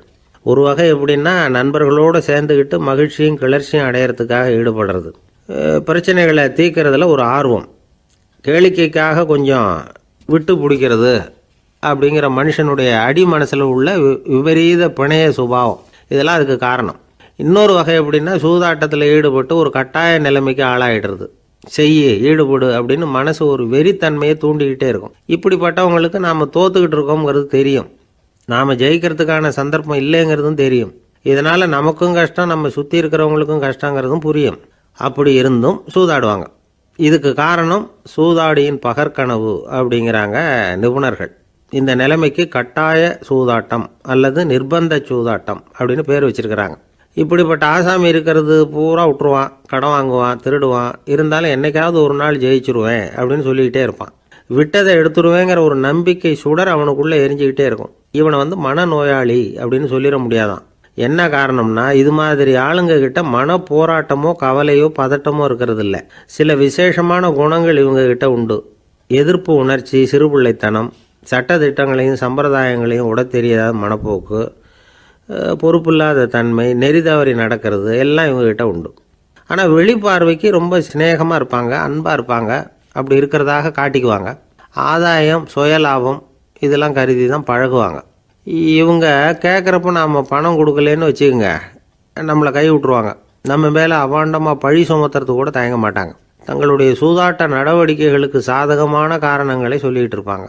நீ வேணும்னா பாரு, ஒரே நாளில் நான் இழந்ததையெல்லாம் மீட்டு லட்சாதிபதி ஆறேன்னா இல்லையா பாரு அப்படிம்பாங்க. தோற்று போகிறத ஒரு படிப்பினையாக இவங்க எடுத்துக்கிறதே இல்லை. தோற்று போகிறதுலேயே இவங்களுக்கு ஒரு அலாதியான சுகம். தனக்குத்தானே துன்பத்தை வரவழைச்சிக்கிட்டு இன்பம் அடையிறதுக்கு தன்வதை சுகம் அப்படின்னு பேர். இவங்கெல்லாம் அந்த ரகம். சில பேர் எப்படி தெரியுமா, மந்திர எண்ணங்களை வரவழைச்சிக்கிறது, சூதாடுறதுக்காக ஆஃபீஸில் கையாடல் பண்ணுறது, அடுத்தவங்க கிட்டேருந்து திருடுறது. இந்த மந்திர எண்ணம் தீவிரமாச்சுன்னா ஒரு மாதிரியாக பேச ஆரம்பிச்சிருவாங்க. தோல்வி தான் சார் வெற்றிக்கு முதல் படியும்பாங்க. தன்னால் பகடக்காய்களையும் குதிரை ஓட்டிகளையும், அதாவது இந்த ஜாக்கிகள், அதெல்லாம் கட்டுப்படுத்த முடியுங்கிற பித்து நிலைக்கு இவங்கெல்லாம் தள்ளப்பட்டுருவாங்க. சில சூதாடிகள் ஆராய்ச்சி பார்த்ததில் என்ன தெரிய வந்தது தெரியுமா? அவங்கெல்லாம் குழந்தை பருவத்தில் அன்புக்காக ஏங்கினவங்களாம், புறக்கணிக்கப்பட்டவங்களாம், உதவிகளை பெற முடியாதவங்க, இப்படிலாம் இருந்திருக்கிறாங்க. இவங்க வளர வளர மற்றவங்க சௌகரியம் பற்றி அக்கறை இல்லாதவங்களாக ஆயிடுறாங்க. அதிர்ஷ்ட தேவதை தன்னோடு இருக்கிறாங்க அப்படிங்கிற அசையாத நம்பிக்கை இவங்களுக்கு. இவங்களை திருத்துறது ரொம்ப கஷ்டம். அதனால் பந்தயம், சூதாட்டம் இது மாதிரியான விஷயங்களை விட்டு விலகியே இருக்கிறது தான் நமக்கு நல்லது. ஒரு ஆள் சொன்னான், என்னுடைய குதிரை வேகமாக ஓடுறதுக்கு என்ன வழி அப்படின்னு கால்நடை மருத்துவர்கிட்ட யோசனை கேட்டேன். அவர் ஒரு பாட்டில் நிறைய மாத்திரைகளை கொடுத்து தினம் 2 மாத்திரை வேதமாக கொடுக்க சொன்னார். நாள் 2 மாத்திரையை கொடுத்துட்டு அது மேலே ஏறி உட்கார்றதுக்கு போனேன். அவ்வளவுதான். அதுக்குள்ளே அது அம்பு மாதிரி பாஞ்சு ஓடி போச்சு. நான் இன்னும் உட்காரவே இல்லை, அதுக்குள்ளே பாஞ்சு ஓடி போச்சு அப்படின்னா. அடடா, அப்புறம் நீங்கள் என்ன பண்ணீங்க அப்படின்னு கேட்டாங்க. என்ன பண்ணுறது, மீதி மாத்திரை பூராவே நான் முழுங்கி விட்டு அதுக்கப்புறம் துரத்தி பிடிச்சி அது மேலே ஏறி உட்காந்தேன் அப்படின்னா அவன். பொங்கல் திருநாள்னா இது ஏதோ அறுவடை திருநாள் அப்படின்னு சொல்லுவோம். அதாவது வருஷம் பூரா நாம் பாடுபட்டு அதனுடைய பலனை அனுபவிக்கிற நாள் அப்படிங்கிறது நாம் சொல்லிகிட்டு இருக்கிறது. இது முக்கியமாக இது ஒரு நன்றி அறிவிப்பு நாள் அப்படின்னு சொல்லுவாங்க. இன்றைக்கி நிறைய நன்றி அறிவிப்பு கூட்டம்லாம் நடந்துக்கிட்டு இருக்குல்ல, அது மாதிரி விவசாயிகள் நடத்துகிற ஒரு நன்றி அறிவிப்பு விழா இது. யாருக்கு நன்றி சொல்கிறாங்கன்னா ஆதவனுக்கு. அதாவது சூரியன் இல்லைன்னா விவசாயம் இல்லை. அதனால் ஆதவனுக்கு நன்றி செலுத்துகிற நாளாக இந்த பொங்கல் திருநாளை நாம் கொண்டாடுறோம். அதாவது இந்த பொங்கலில் விவசாயிகள்கிட்டேருந்து நிறைய பண்புகளை நாம் தெரிஞ்சுக்க வேண்டிய நாள் இது. விவசாயிகள் அவங்க விவசாயம் முன்னேறி இருக்கிற அளவுக்கு விவசாயிகளுடைய வாழ்க்கை தரம் முன்னேறலை. அந்த அளவுக்கு அவர்கள் நாட்டுக்காக உழைச்சிக்கிட்டு இருக்கிறாங்க. அந்த காலத்திலே அதை பற்றி ஒரு கதை சொல்கிறது உண்டு. ஒரு வயசான ஆள் நிலத்தில் ஏறு உழுதுகிட்டு இருந்தாராம். கிழிஞ்சு போன ஒரு சின்ன துண்டை தான் இடுப்பில் கட்டியிருந்தாராம். தலையில் ஒரு கந்தலை சுற்றி இருந்தார். உடம்பு பூரா சேரு, ரொம்ப ஏழை. ஏறு ஓட்டிகிட்டு இருக்கிறவர் வேறு எப்படி இருப்பார்? இருந்தாலும் அந்த ஆள் ரொம்ப ஜாலியாக பாட்டு பாடிக்கிட்டே ஏறு உழுதுகிட்டு இருந்தாராம். உடம்புல தான் அவர் ஏழையை தவிர மனசில் ஒரு ஏழையாக தெரியல. அந்த சமயத்தில் அந்த நாட்டு ராஜா அந்த பக்கமாக குதிரை மேலே வந்தாராம். வேட்டைக்கு போயிட்டு பரிவாரங்களோடு திரும்பி வந்துக்கிட்டு இருக்கிறார். ரொம்ப செல்வ செழிப்பில் இருக்கிற ராஜா அவர் இந்த வயசான விவசாயியை பார்த்துருக்கார். இந்த ஆள் ரொம்பவும் ஏழைங்கிறது அவர் பார்த்தாவே பளிச்சுன்னு தெரியுது. கட்டிக்கிறதுக்கு நல்ல துணி இல்லை, உடம்போ இழைச்சி போயிருக்குது, வயிறு முதுகில் போய் ஒட்டிக்கிட்டு இருக்கு, கண்ணு குழி விழுந்து போயிருக்குது. ஆனாலும் முகத்தை பார்த்தா சந்தோஷமாக இருக்கிற மாதிரி இருக்குது. இவ்வளோ உற்சாகமாக பாடிக்கிட்டு இருக்கிறாரே அப்படின்னு ஆச்சரியமாக நினச்சி பார்த்தார் அந்த ராஜா. சரி, அவர்கிட்ட கொஞ்சம் பேச்சு கொடுத்து பார்க்கலாம் அப்படின்னு முடிவு பண்ணார். ஐயா பெரியவரே, இப்படி கொஞ்சம் வர முடியுமான்னாராம். பொழுது போகிறதுக்குள்ளே நான் இந்த வயல் பூரா உழவு ஓட்டி ஆகணும், அதனால் பேசுகிறதுக்கு நேரம் இல்லை அப்படின்னாராம் அந்த பெரியவர். என்ன அவ்வளவு அவசரமாக? மீதி இருந்தால் நாளைக்கு உழுதக்கூடாதா? அது சரி, உனக்கு எத்தனை ஏக்கர் நிலம் இருக்குது அப்படின்னு விசாரிச்சிருக்கார் ராஜா. எனக்குன்னு சொந்தமாக உள்ளங்கை அளவு கூட நிலம் கிடையாது. இது எங்கள் முதலாளியோட நிலம். இதை பூராவும் உழுது முடித்தாதான் அவர் கூலி கொடுப்பார். நான் கூலிக்கு உழுதுகிட்டு இருக்கிறேன். உங்ககிட்ட பேசிக்கிட்டு இருந்தால் அவருக்கு துரோகம் பண்ணது மாதிரி ஆகிடும் அப்படின்னாராம். ராஜா குதிரையை விட்டு கீழே இறங்கினார். வரப்பில் நடந்து அந்த பெரியவர்கிட்டே போனாராம். சரி, ஒரு நாள் பூரா உழுதா உனக்கு எவ்வளவு கூலின்னு கேட்டிருக்கார்.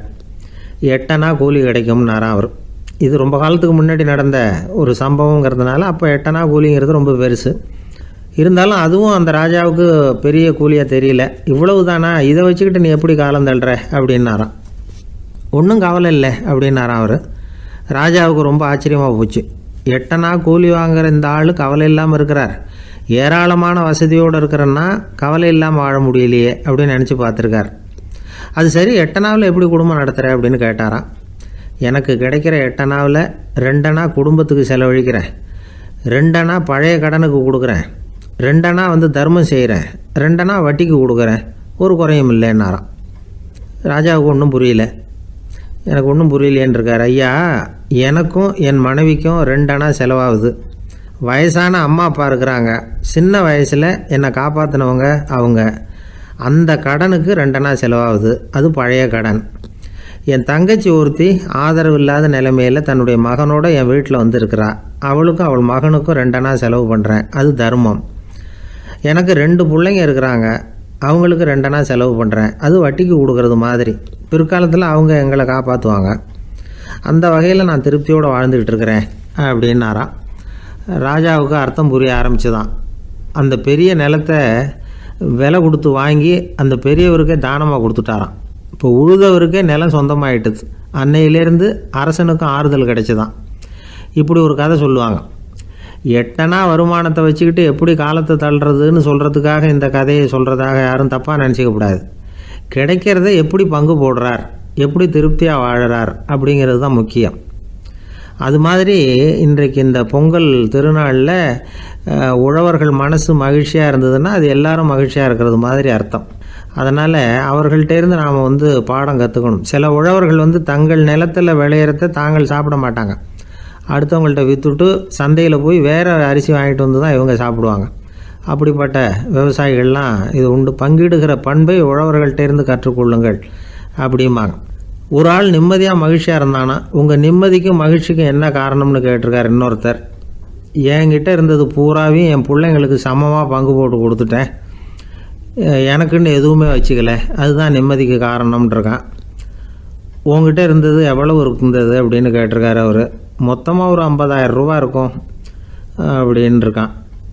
அவ்வளவும் பணமாகவே இருந்ததா அப்படின்னு கேட்டிருக்காங்க இவங்க. இல்லைங்க, அவ்வளவும் கடன், அதை தான் பிரித்து கொடுத்துருக்கேன் பிள்ளைங்க கிட்ட அப்படின்னு நானும். அவன் அந்த மரத்தின் உச்சியில் ஒரு பறவை கூடு, ஏதோ ஒரு பறவை கூடு கட்டியிருந்தது. அது என்ன பறவைன்னா ராஜாளி. ஒரு குரங்கு அந்த மரத்து கிளையில தாவி தாவி குதிச்சுக்கிட்டு இருந்தது. அப்போ இந்த கூட்டில் இருந்த முட்டை அது கண்ணில் போட்டுவிட்டுது. அதுக்கப்புறம் அது சும்மா இருக்குமா, விளையாட்டாக ஒரு முட்டையை எடுத்தது, மரத்தை விட்டு கீழே இறங்குச்சு.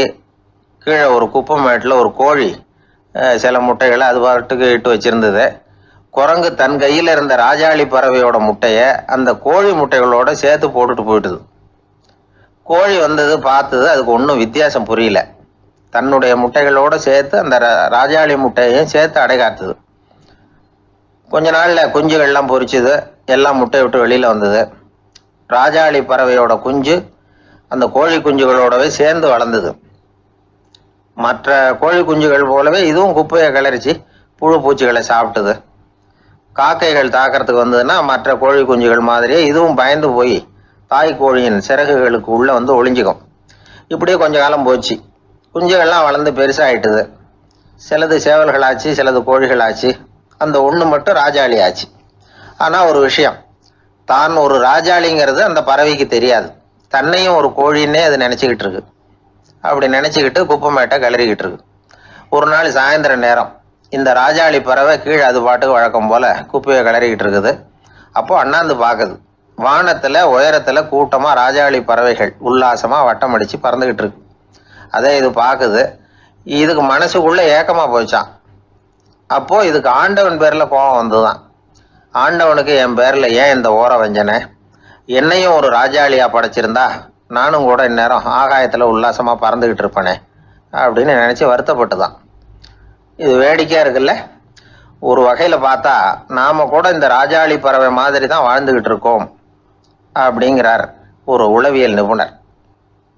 நம்மால எவ்வளவு வேலை செய்ய முடியும் அப்படின்னு நாம நினைச்சுக்கிட்டு இருக்கிறோமோ அதை விட பல மடங்கு நம்மால வேலை செய்ய முடியுமா, பல மடங்கு வேகமாகவும் வேலை செய்ய முடியும் அப்படிங்கிறார் அவர். நம்முடைய முழுமையான பலம் என்னங்கிறது நமக்கே தெரியறது இல்லை, அதுதான் கஷ்டம். நம்முடைய பலம் தெரியாததுனாலதான் நாம எதுக்கு எடுத்தாலும் பயந்துகிட்டு இருக்கிறோம். ஒரு ஆள் இருந்தான், அவனுக்கு எப்படின்னா கோழியை கண்டா பயப்படுவான். ஏன் கோழியை கண்டா பயம்னா, அவனுக்கு மனசுக்குள்ள தான் ஒரு புழுன்னு நினைப்பு. தன்னை ஒரு புழுவா நினைக்கும் பொழுது, புழுன்னா கோழி கொத்தும்ல, அதனால கோழியை கண்டு பயப்பட ஆரம்பிச்சிட்டான். இவன் நடுங்கிடுவான். எதிரில் கோழி வந்ததுன்னா உடம்பு பூரா நடுங்க ஆரம்பிச்சிடும். வீட்டில் இருக்கிறவங்க பார்த்தாங்க. இவனை அழைச்சிட்டு போய் ஒரு மனநோய் மருத்துவமனையில சேர்த்துட்டாங்க. அங்கே உள்ள டாக்டர் இவருக்கு சிகிச்சையெல்லாம் கொடுத்தார். ஒரு வாரம் இவனை தங்க வச்சு வேண்டிய சிகிச்சையெல்லாம் கொடுத்து மன ரீதியாக அவனை மாற்றி, சரி இனிமேல் நீ வீட்டுக்கு போகலாம்னு சொல்லி அனுப்பி வச்சார். வீட்டுக்கு புறப்பட்டான். அப்போ சொன்னார், இதை பாருப்பா, நீ வீட்டுக்கு போகலாம், நேராக வீட்டுக்கு போ, நல்லா ஞாபகம் வச்சுக்கோ, இனிமே நீ ஒரு புழு கிடையாது, மனுஷன். தைரியமா புறப்படு, போயிட்டு வா அப்படின்னு சொல்லி வழி அனுப்பி வச்சார். சரிங்க டாக்டர்னு சொல்லிவிட்டு இவன் புறப்பட்டு போனான். பாதி வழி போயிருப்பான்.